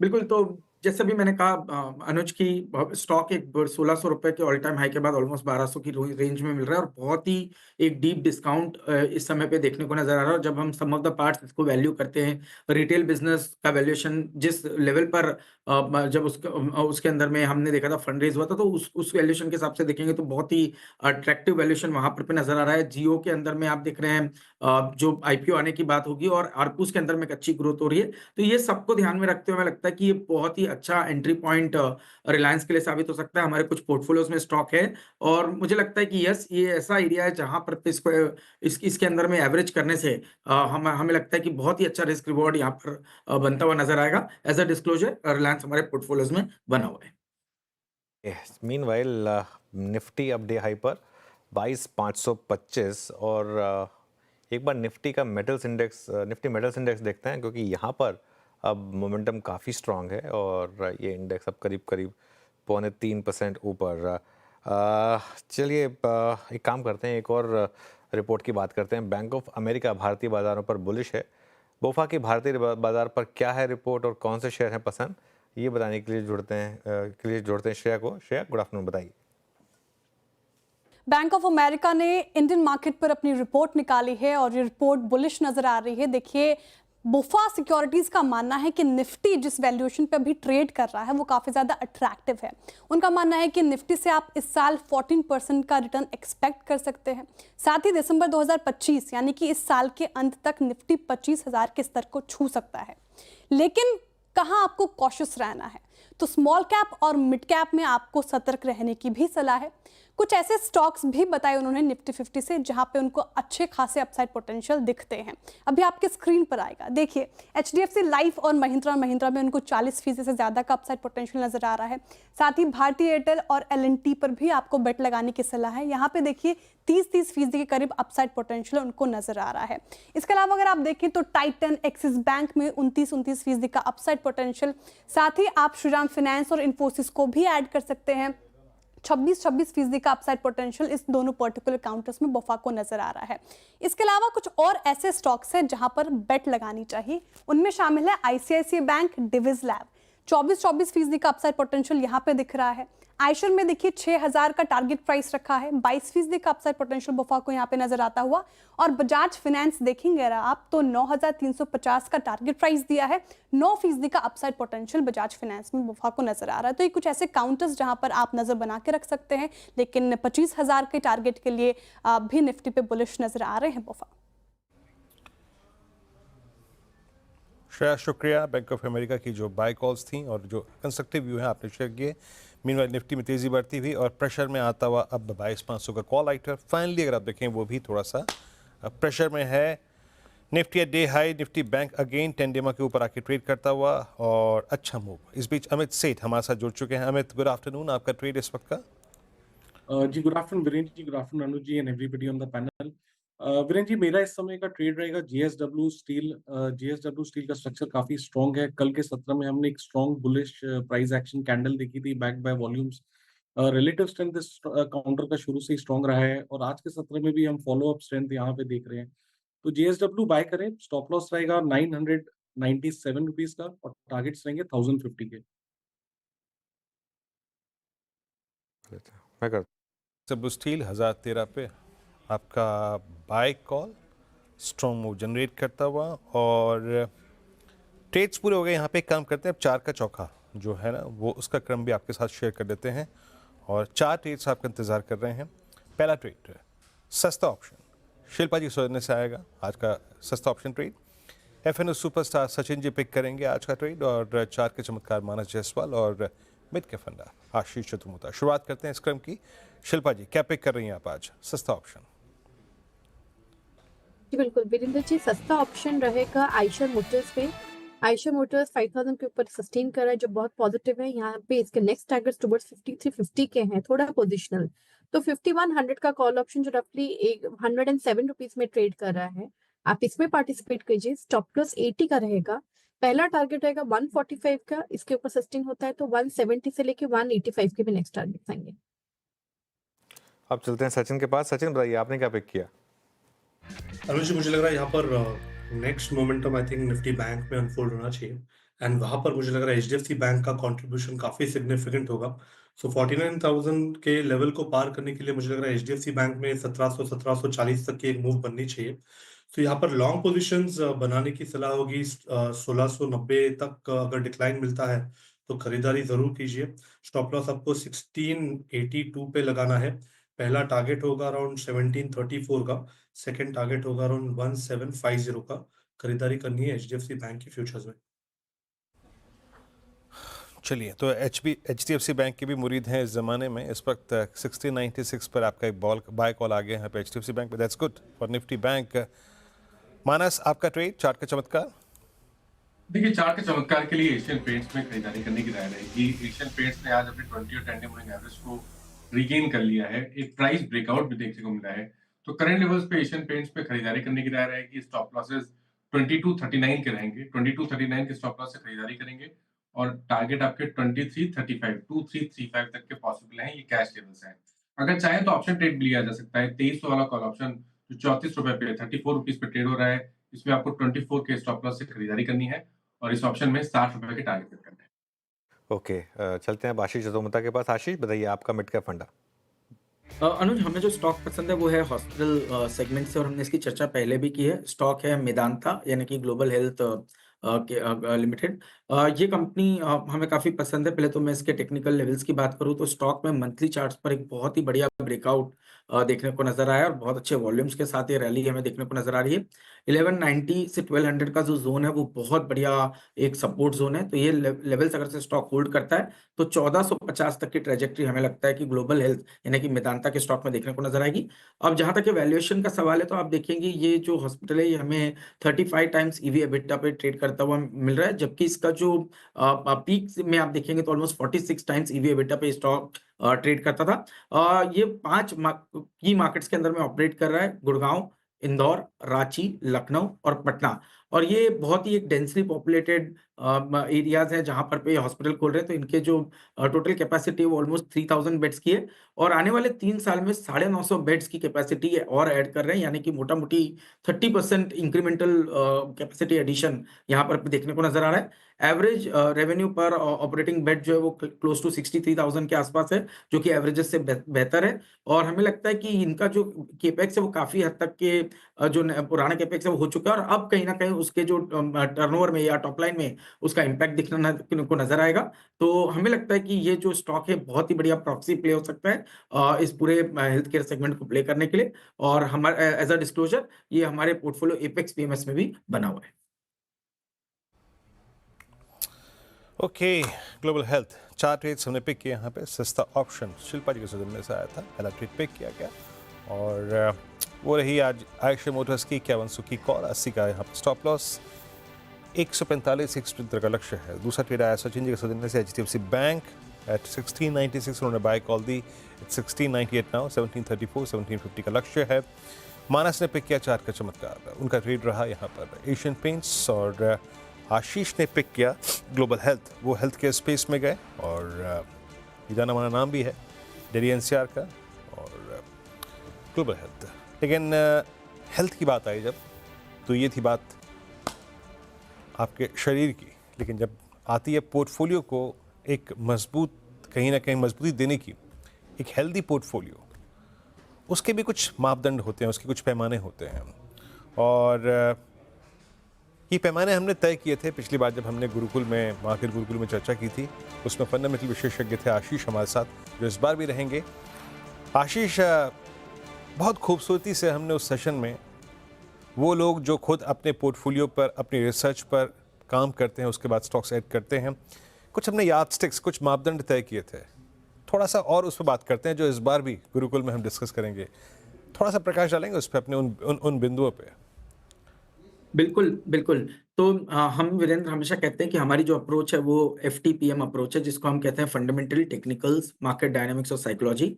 और इनमें से जब फंडामेंटल्स के अंदर हम फोकस करते हैं तो कुछ हमारे इंपॉर्टेंट क्राइटेरियाज होते हैं। या तो हम बैलेंस शीट की स्ट्रेंथ को समझने की कोशिश करते हैं। जब हम बैलेंस शीट की स्ट्रेंथ को समझने की कोशिश करते हैं तब हम देखते हैं कि आपका जो एसेट लायबिलिटी मैच है वो कैसा है, आपका डेट टू इक्विटी का रेशियो किस तरह से है, आपके डेट आपके अर्निंग्स के सामने किस तरह से नजर आ रहे हैं। और साथ ही साथ हम ये भी देखते हैं कि जो बैलेंस शीट के साथ साथ P&L, यानी कि आपके प्रॉफिट एंड लॉस स्टेटमेंट में किस तरह से मार्जिन एक्सपेंशन हो रहा है, किस तरह से प्रॉफिट की ग्रोथ हो रही है, क्या ये प्रॉफिट ग्रोथ कैश फ्लोज में कन्वर्ट हो रहे हैं। इससे quality balance sheet, quality P&L जिसको हम कहते हैं, उसको देखने का एक बहुत ही अच्छा तरीका हम देखेंगे और ये बहुत ही आसान शब्दों में इसको समझने की कोशिश करेंगे, जिससे कि कोई एक लेमन इन्वेस्टर भी जब एक अगर से देखे P&L को या बैलेंस शीट को, तो ये जज कर सकता है कि जो कंपनीज जिसमें वो इन्वेस्ट कर रहा है क्या वो फंडामेंटली साउंड कंपनीज है या नहीं।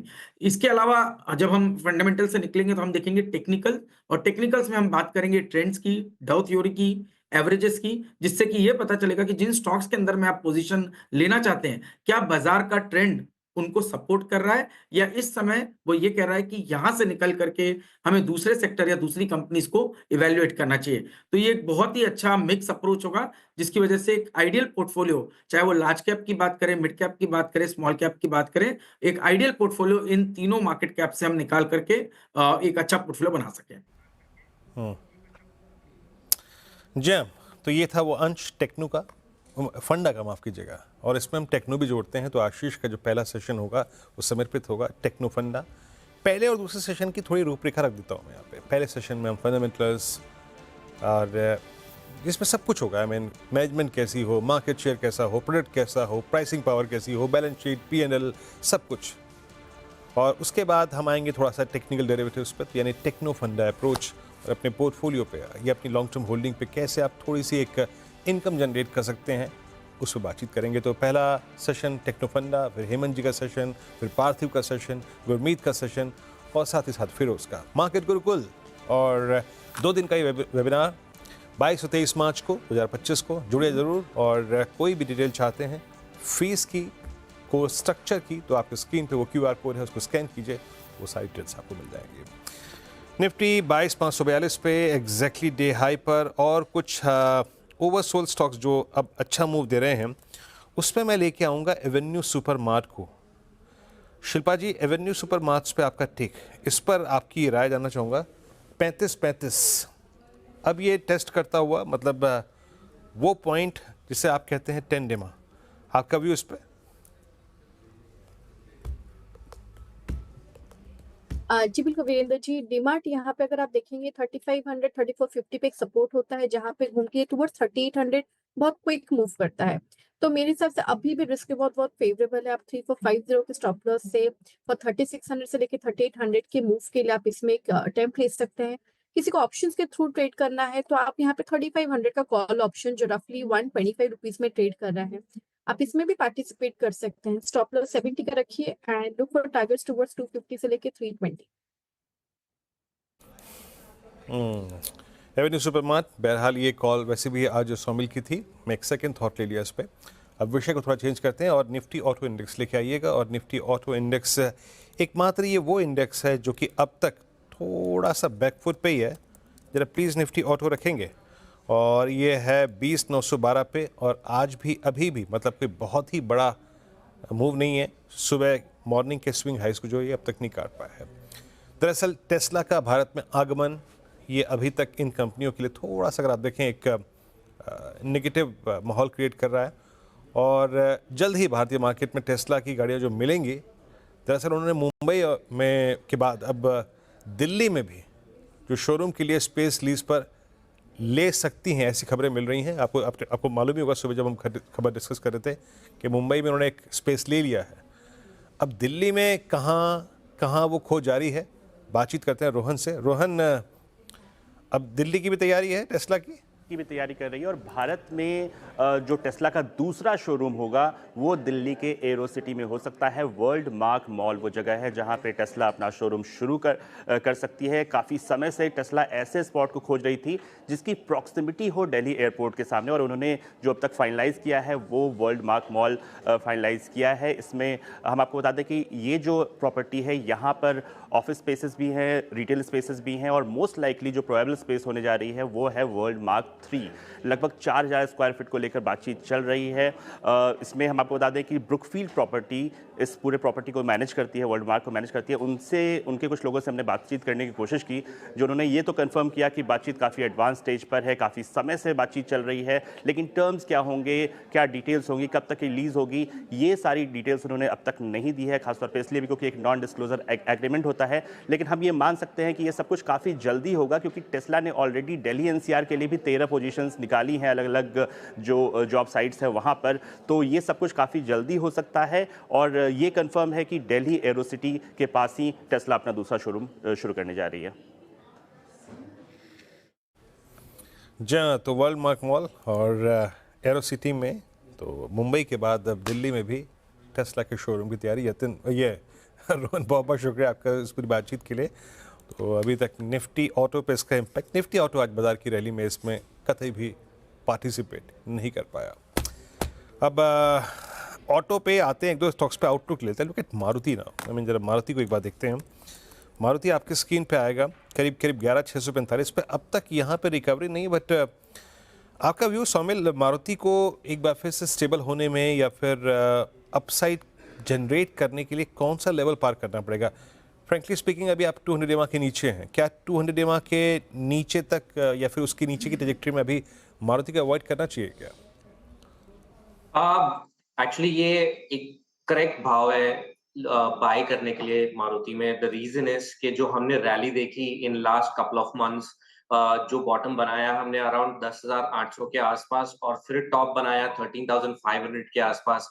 ये पूरी रैली एक इम्पल्स मूव है, अब 5 वेव अप है, और जो हमने अभी करेक्शन देखा वो ऑलमोस्ट थोड़ा सा ज्यादा 61% रिट्रेसमेंट हुआ है, और यहाँ पे एक अच्छा मोमेंटम देखने मिला है इस लेवल पे।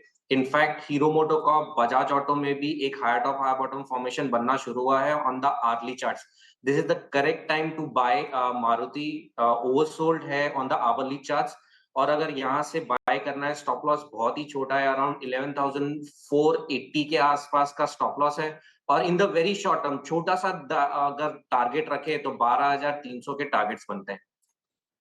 ओके, चलिए एक काम करते हैं, अब डेटा की बात करते हैं, एफआई डेटा की, जो मंथली डेटा आता है। अब फरवरी के डेटा से क्या पॉइंट्स मिल रहे हैं, ये जानते हैं मिताली से। मिताली, गुड आफ्टरनून, बताइए। Good afternoon. तो एफआईआईज की जो बिकवाली है वो ख़त्म होने का नाम नहीं ले रही। 59,000 करोड़ का आंकड़ा सामने आया है कि फरवरी में एफआईआईज ने जो बिकवाली करी है, अक्टूबर से ये सिलसिला देखे तो चला आ रहा है।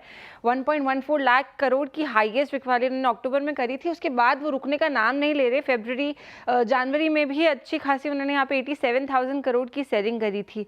अब बात करें अक्टूबर से लेकर अभी तक कुल 3.25 लाख करोड़ की बिकवाली एफआईआईज कर चुके हैं। 2025 में ही देखे तो हमें जो फिगर्स सामने आते हैं वो बताते हैं कि कॉन्स्टेंटली यहाँ पे हमें बिकवाली देखने को मिल रही है। मार्च की बात करें तो 11,000 करोड़ की इन 6-7 दिनों में उन्होंने ऑलरेडी यहाँ पे सेलिंग कर दी है। सेक्टर स्पेसिफिक बात करें कि वो क्या क्या यहाँ पे बेचते नजर आ रहे हैं, उसमें सबसे बड़ा नाम अभी भी फाइनेंशियल सर्विसेज का ही शामिल है। 7,000 करोड़ के आसपास यहाँ से उन्होंने अपना जो स्टेक है वो बेचा है। एफएमसीजी यहाँ पे उसके बाद एफआईआईज को पसंद नहीं आ रहा। कैपिटल गुड्स, ऑटोमोबाइल, यहाँ पे कंटिन्यूस फरवरी में हमें सेलिंग देखने को मिली।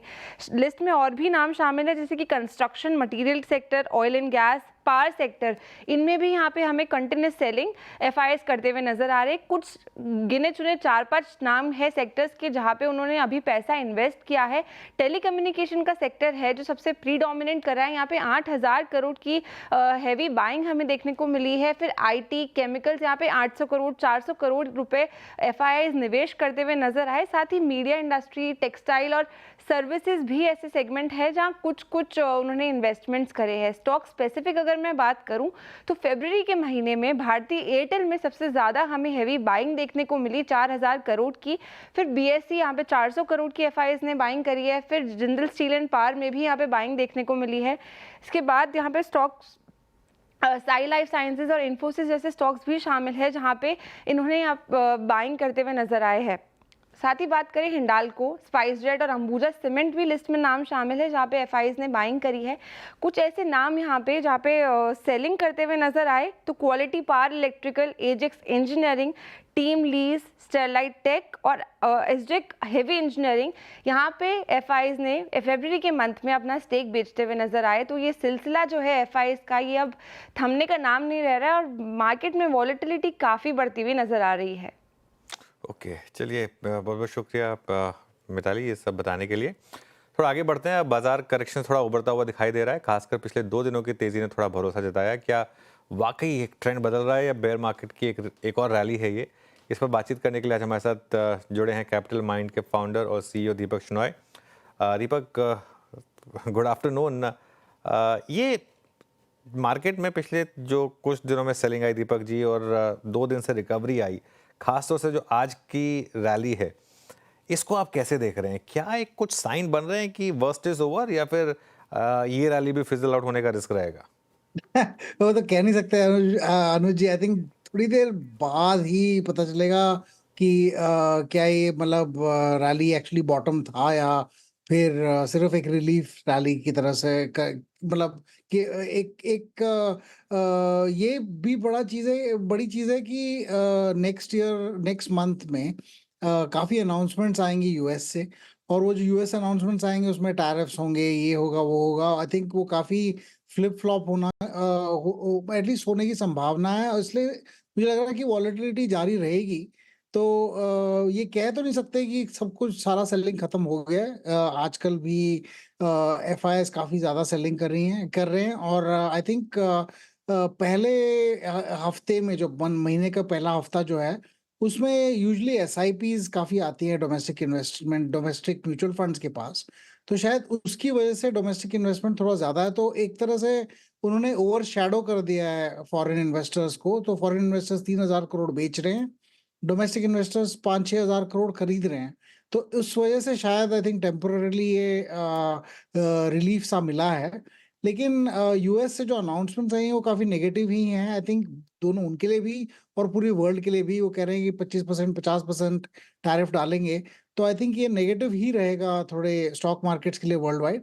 तो थोड़ी देर आई थिंक और अप्रैल 2 उनका नेक्स्ट टैरिफ का अनाउंसमेंट होगा, तो आई थिंक उसके लिए भी वेट कर लेते हैं। मुझे नहीं लगता कि ये मतलब वॉलेटिलिटी खत्म हुई है अभी, तो एक और महीना आपको शायद पकड़ के रखना पड़ेगा, तो उसके बाद ही कुछ होगा।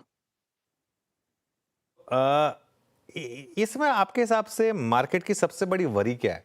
क्यों हमारी मार्केट इतना अंडर परफॉर्म कर रही है? क्या चाइना एक बड़ा फैक्टर है, ट्रम्प टैरिफ फैक्टर है, या हमारे अपने खुद के फैक्टर्स हैं? आई थिंक 2-3 चीज़ें हैं। एक तो वैल्यूएशंस जब ज़्यादा हो जाती हैं तो यूजुअली ऑटोमैटिकली खुद ही करेक्ट कर जाती है, कोई भी एक्सक्यूज़ लेके।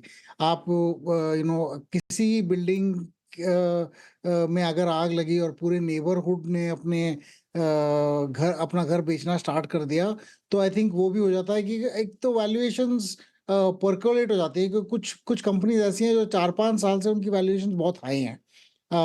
लेकिन अब करेक्शन का टाइम आ गया तो काफ़ी करेक्ट हो गई हैं, अपने हाई वैल्यूएशन से नॉर्मल वैल्यूएशंस पे आ गई हैं।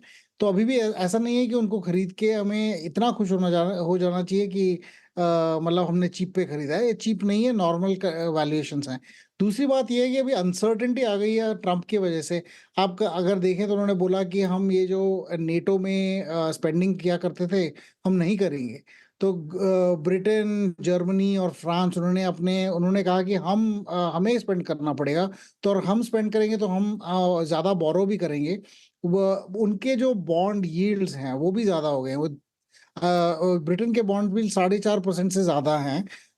ये सारे बॉन्ड्स बहुत कम हुआ करते थे पहले, अब 4 साढ़े 4 के करीब आने लग गए हैं सारे। आई थिंक ये इसकी वजह से अनसर्टेनिटी वर्ल्ड में ही बढ़ गई है, और उस वजह से फॉरेन इन्वेस्टर्स अपने पैसे एटलीस्ट इंडिया से तो निकाल ही रहे हैं। उन्होंने बाकी कंट्री से पहले ही निकाल दिए थे, इंडिया शायद थोड़ा सा मतलब बचा हुआ था। अब उन्होंने कहा कि वो इंडिया में भी नहीं रहना है, तो वो अपना पैसा ज़्यादा निकाल रहे हैं। डोमेस्टिक इन्वेस्टर्स तो बिल्कुल लगे हुए हैं कि आई मीन हम अपना इन्वेस्टमेंट्स कंटिन्यू रखेंगे। तो इस वजह से आई थिंक ये शिफ्ट भी है।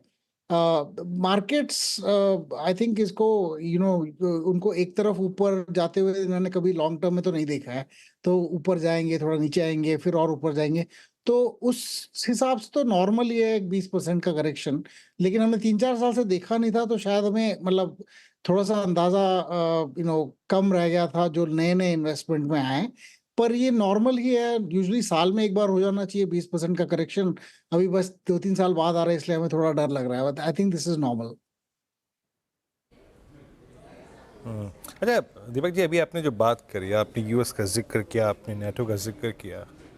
आई मीन लास्ट वीक की उस प्रेस कॉन्फ्रेंस के बाद ज़ेलेंस्की का यूके में जाना, मतलब यूरोप में जाकर उनकी प्रेस कॉन्फ्रेंसेस और जिस प्रकार का रिस्पॉन्स उन्हें यहाँ वहाँ मिला, ये is that creating a strong case for defence companies in India? BEL, HL, Mazagon dock, पूरे के पूरे डिफेंस स्टॉक्स को इसने एक स्विंग प्रोवाइड किया मंडे को, ट्यूसडे को। क्या आप डिफेंस स्टॉक्स के लिए स्कोप देख रहे हैं वहाँ पे? क्या ये जो नए कॉम्बिनेशन उभरे हैं उसके? हाँ जी, बिल्कुल। इनफैक्ट आई थिंक कॉम्बिनेशंस की वजह से ये भी होगा। देखिए, जर्मनी के साथ हम सबमरीन्स बनाने जा रहे हैं अपने लिए, लेकिन जर्मनी के लिए भी हम माज़गांव डॉक शायद जर्मनी के लिए सबमरीन्स बनाएगा। आई थिंक ये ऐसी चीज़ें जो डिफेंस कॉन्ट्रैक्ट्स हैं जो शायद अभी तक यूरोप से में भी बहुत कम आती थी, अब थोड़ा ज़्यादा आने लगेंगी। लेकिन ये भी होगा कि वो यूरोप बिल्कुल इस डर में होगा कि देखो, हमें बाहर ज़्यादा डिपेंड नहीं करना चाहिए, हमें अब बाहर वाली कंट्रीज़ पे। तो वो ज़्यादातर डिफेंस कॉन्ट्रैक्ट्स उन्हीं को देंगी जो उनके कंट्री में होंगे। तो हमें शायद थोड़े से स्पेयर पार्ट्स या फिर मतलब पार्ट्स ही मिलेंगे उसके कॉन्ट्रैक्ट्स। वो भी ठीक ही है, क्योंकि हमारे डिफेंस मैन्युफैक्चरिंग की जो एक्सपोर्ट कैपेबिलिटी है वो थोड़ी सी ज़्यादा यूज़ हो जाएगी। लेकिन हमारा आई थिंक बिगर ये है कि गवर्नमेंट की जो ज़्यादा स्पेंडिंग होने जा रही है वो इंडियन डिफेंस मैन्युफैक्चरर्स को जाएगी, क्योंकि अभी किसी को आप ट्रस्ट नहीं कर सकते हो। यूएस को आप ट्रस्ट नहीं कर सकते हो, आप यूरोप को ट्रस्ट नहीं कर सकते हो, क्योंकि कभी भी वो बोल सकते हैं कि हमें आप अच्छे नहीं लगे तो हम आपको डिफेंस वाले इक्विपमेंट नहीं देंगे। तो ऐसी हालत में अगर हम किसी भी कॉन्फ्लिक्ट में होंगे या वॉर में होंगे, तो हम किसी और कंट्री पे ऐसी डिपेंडेंस क्यों रखें? ये एक्चुअली यूक्रेन वॉर से के बाद से ये फीलिंग ज़्यादा आती जा रही है इंडिया में भी।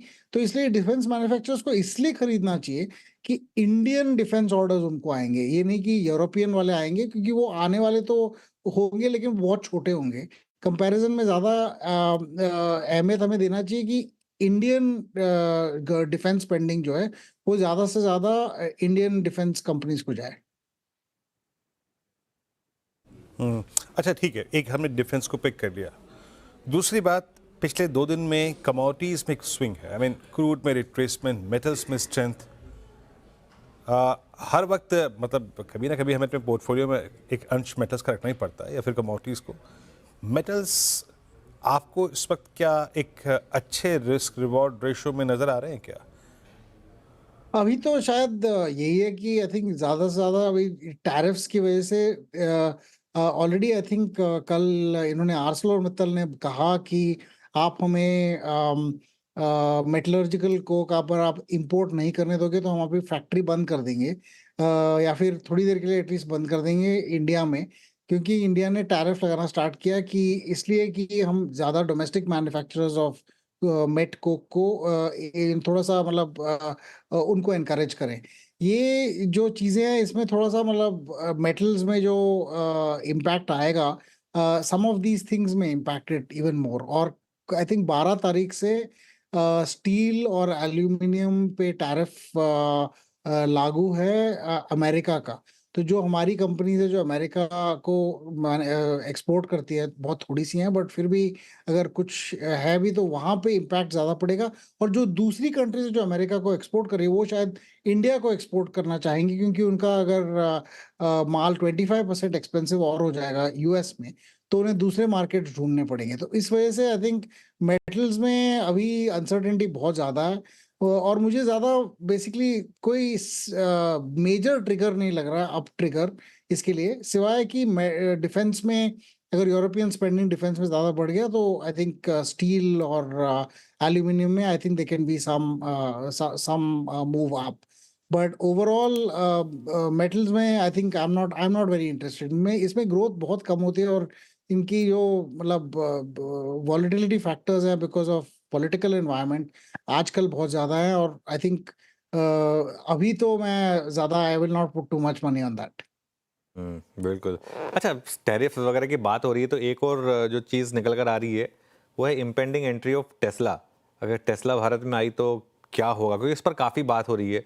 आज एक इंडस्ट्रियलिस्ट ने कह दिया कि टेस्ला से डरने की ज़रूरत नहीं है, वो आ ही नहीं पाएंगे भारत में। उसको छोड़िए, खैर क्या व्यू रहेगा आपका, क्योंकि थोड़ा सा टाटा मोटर्स, महिंद्रा कभी कभी बीच बीच में यहाँ पे थोड़ा डर आ जाता है।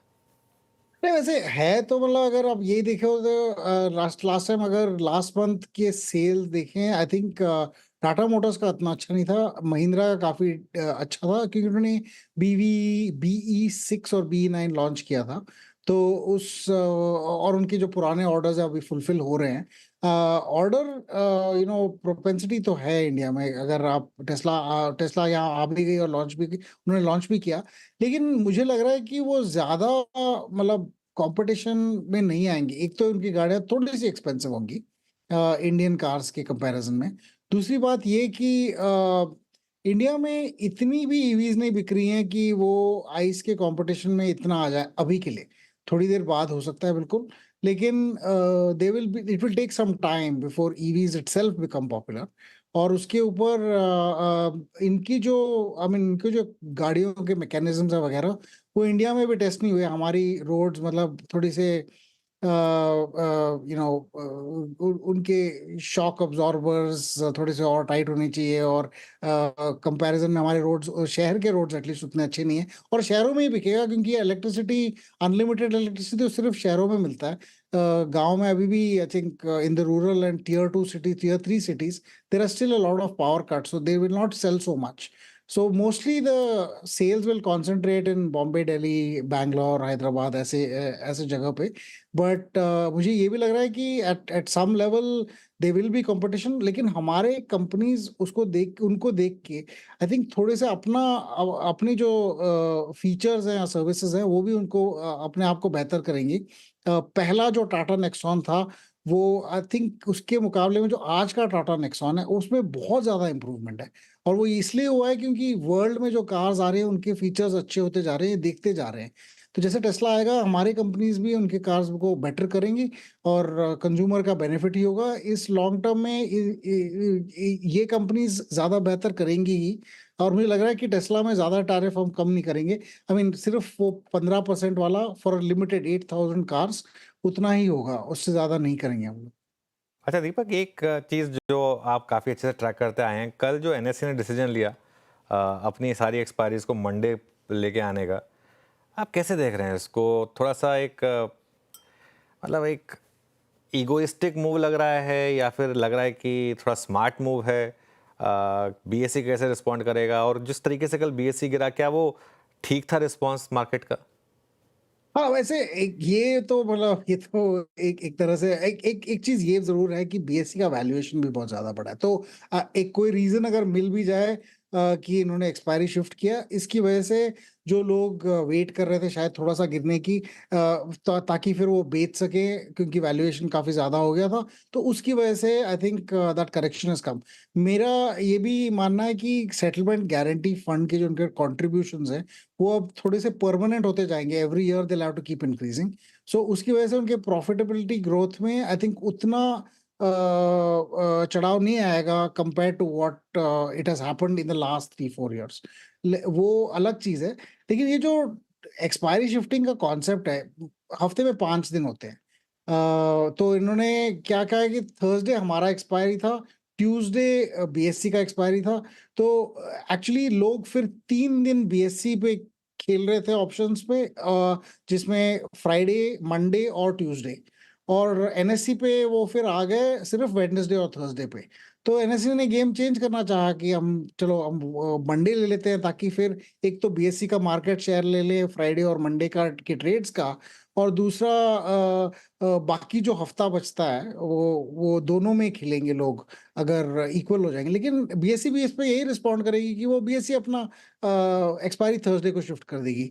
और जैसे जैसे होता जाएगा इवेंचुअली सेबी आके बोलेगा देखो एक दूसरे से बात करके आप लोग दोनों सेटल कर लो, या फिर आप मतलब ऑल जो भी आपको करना है। लेकिन एक प्लेयर को 3 दिन मिलेंगे, एक प्लेयर को 2 दिन मिलेगा। आई थिंक वो ईगो प्रॉब्लम बिल्कुल रहेगा थोड़ी थोड़ी देर के लिए। वो I think that fight will remain. इसकी वजह से you know there will be some damage, but आपको बीएससी को इसलिए आई थिंक देखना चाहिए कि उसका वैल्यूएशन बहुत ज्यादा हो गया था और उसकी ग्रोथ एक्सपेक्टेशंस काफी ज्यादा थी। ये सेटलमेंट गारंटी फंड और दिसंबर में जो रिजल्ट्स आए उसके बाद थोड़ा सा यू नो करेक्शन तो वैसे ही भी बनता था। अब वो इसकी वजह से आ गया कि एनएससी ने शिफ्ट किया। और यू नो आई थिंक अगर आप फिर से इसको थर्सडे पे शिफ्ट कर दो तो क्या मार्केट उसको 10% ऊपर ले जाएगी? आई think that is a little bit of sentiment playing around बस। चलिए दीपक जी, बहुत बहुत शुक्रिया आप इस कार्यक्रम में शामिल हुए। सभी सेक्टर्स पे, इंडस्ट्रीज पे, स्टॉक्स पे अपनी राय रखी आपने, बहुत बहुत शुक्रिया। Markets day high 22550। अब चलते हैं अनुज के पास स्ट्रेटेजी के लिए। अनुज, रिलायंस कंट्रीब्यूट करता हुआ सिर्फ एक ऑटो को अगर आप छोड़ दें तो बाकी हर चीज़ ने पार्टिसिपेट किया। आईटी भी आते आते करीब 93 अंक ऊपर हो गया। क्या झलक यहाँ से 20 डेमा की मिल रही है? Approach and levels for tomorrow. देखिए वीरू, कल मैंने एक चीज़ कही थी जब हम क्लोज कर रहे थे कि आप लॉन्ग पोजीशंस को अपने कैरी करिए, क्योंकि तेज़ी का पहला दिन है और नॉर्मली कोई भी तेज़ी जो है वो 3 दिन चलती है। और उसमें बात ये हुई थी कि आप चाहें तो 22,500 की कॉल के साथ अपने आप को हेज कर सकते हैं। आई थिंक कल जितने पे 22,500 की कॉल बंद हुई होगी, आज अगर आप देखेंगे 22,500 की कॉल तो उसमें कोई बहुत करीब 20 रुपये बढ़ा होगा वो, लेकिन उसके सामने इंडेक्स आपका 200 पॉइंट बढ़ा है। तो ये आई थिंक ये एक अप्रोच एक कारगर रही।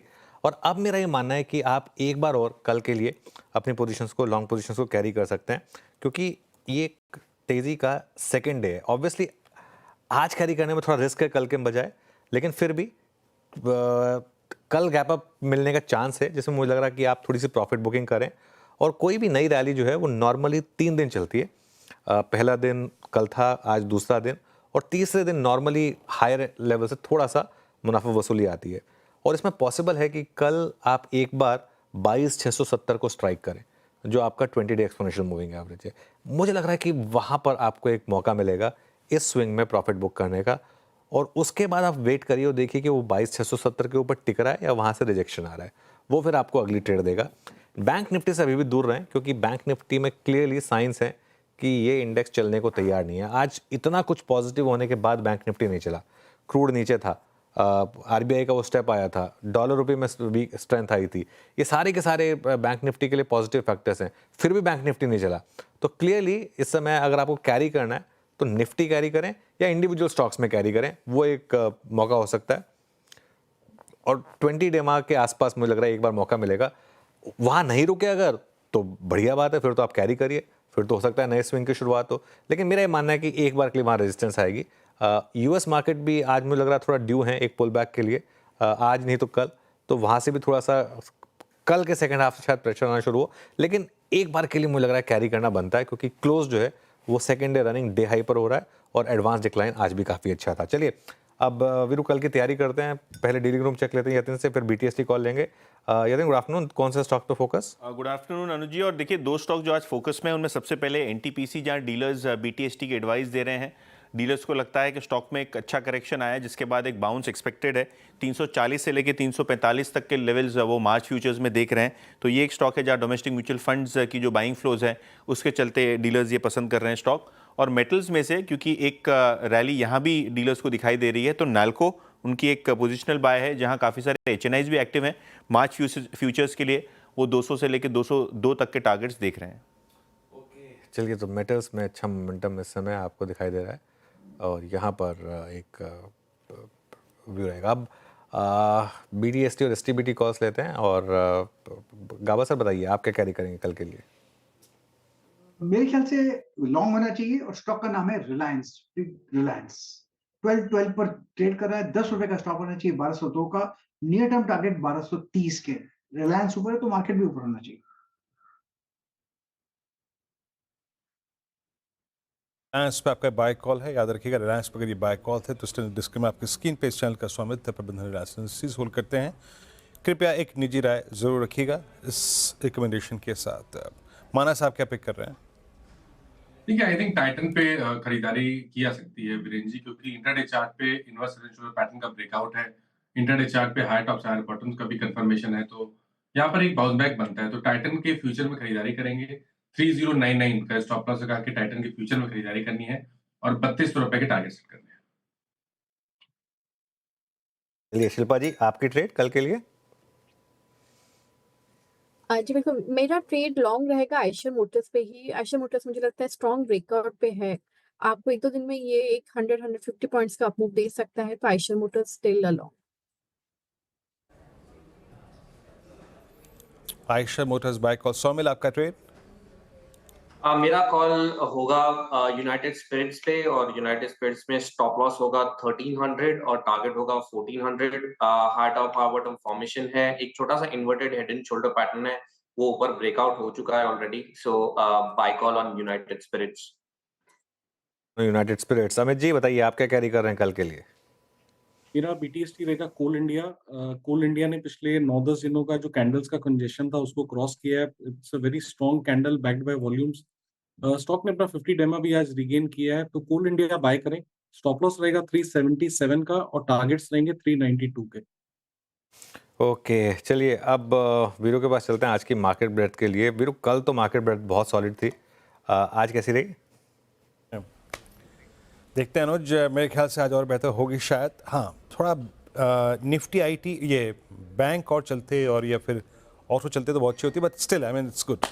करीब 168 शेयर जो हैं वो इस वक्त एडवांसेस में हैं, including long and short covering. Short 45 में 8 पे लॉन्ग अनवाइंडिंग रही। लॉन्ग्स कहाँ पर था इसमें? मेटल्स का सबसे ऊपर अगर आप देखें तो उल्लेख होगा जिंदल स्टेनलेस। उसके बाद देखिए पीएसयूज में मूव काफ़ी स्ट्रॉन्ग थे। कोल इंडिया को देखिए आप, महानगर गैस को देखिए, बाकी बर्जर पेंट्स, गोदरेज सीपी, इन सब में स्ट्रेंथ थी और पेंट स्टॉक्स में स्ट्रॉन्ग मूव था आज। एशियन पेंट्स में शॉर्ट कवरिंग थी, Adani total gas, Balkrishna industries, Biocon और पिरामिड एंटरप्राइजेस यहाँ पे शॉर्ट कवरिंग थी। शॉर्ट्स कहाँ पे डेवलप हुए उसमें कल्याण ज्वेलर्स, कोफोज, बिट कैप आईटी में एक कल के बड़े स्विंग के बाद सिंक हो गया। टेक महिंद्रा ने निराश किया, इंट्राडे हाई था 10 day exponential moving average. JSW Energy, Max Health Care, इन सब में आज सॉफ्टनेस थी, शॉर्ट बिल्डअप हुआ। और लॉन्ग अनवाइंडिंग डिक्सन में, एपीएल अपोलो ट्यूब्स में, सीएससी ने एक बहुत स्ट्रॉन्ग रिवर्सल जनरेट किया था, बट आज प्रॉफिट टेकिंग का शिकार हो गया ये। बाकी BL और क्रॉम्पटन कुछ और ऐसे स्टॉक्स रहे जहाँ पे आज एक लॉन्ग अनवाइंडिंग देखी गई। मैं चलते चलते एक दो स्टॉक्स को और यहाँ पे इस डिस्कशन में इंक्लूड कर देता हूँ जहाँ पर पॉसिबली एक हमें बॉटम का हंट मिल रहा है। शिल्पा जी, मैं शायद पूरी FMCG बास्केट को खंगाल रहा था। यहाँ पे एक हो गया टाइटन और एक आप देखिए मैरिको को। टाइटन की बातचीत हो गई थी 31-26 पे टेंडेमा को स्ट्राइक करने की कोशिश करता हुआ, हालांकि सक्सीड नहीं हुआ। But what about Marico? Marico में आपको एक्सपेक्टेशन लग रही है कि मैम? क्योंकि दो बड़े कारण हैं। इस बार का लो यानी 3 मार्च का लो पैरेलली अलाइंड था 21 नवंबर के लो से, एक हंट ऑफ डबल बॉटम। आपका व्यू मैरिको पे क्या है? जी वीरेंद्र जी, 620 625 एक इमीडिएट टारगेट्स हो सकते हैं, लेकिन ये एक रेजिस्टेंस जोन्स भी है। 620 के ऊपर सस्टेन करना बहुत इंपॉर्टेंट है फॉर एनी फर्दर अपसाइड। तो किसी को अगर ये 10 रुपए के लिए प्ले लेना भी है, SBT ST आपको ट्राई करना है, तो आप यहाँ पे 610 कॉल ऑप्शन 15 रुपए के अराउंड ट्रेड कर रहा है, इसमें पार्टिसिपेट कर सकते हैं। स्टॉप लॉस 12 रुपए का ही रखिए, और अगर ये सही जाता है तो ये SBT ST अगर वर्क करता है तो आपको 19 से लेकर 21 तक आपको मूव आ जाएंगे। मैरिको 607 पे एक अच्छे क्लोज की तरफ बढ़ता हुआ, और रिलायंस फाइनली अगर आप देखें एक बहुत ही कमांडिंग पोजीशन में जाता हुआ। रिलायंस पे काफ़ी बातचीत भी हुई है, बट 1212 पे डायरेक्टर साहब एक बार मेरे को दिखाइएगा रिलायंस की 1200 की पुट। मैं फिर कहूँगा डेली से ज़्यादा आप जाके देखिए वीकली को। वीकली पे एक इम्पॉर्टेंट स्ट्रक्चर है ये निफ्टी के लिए। 1200 की पुट हम अभी भी इस सीरीज़ के मात्र अगर आप देखें शुरुआती 4-5 सेशंस में हैं। 1200 पे 37,50,000 का आउटस्टैंडिंग OI है और 6.5% OI बिल्डअप, यानी करीब 6 लाख शेयर जुड़े होंगे यहाँ पर अप्रॉक्सीमेटली।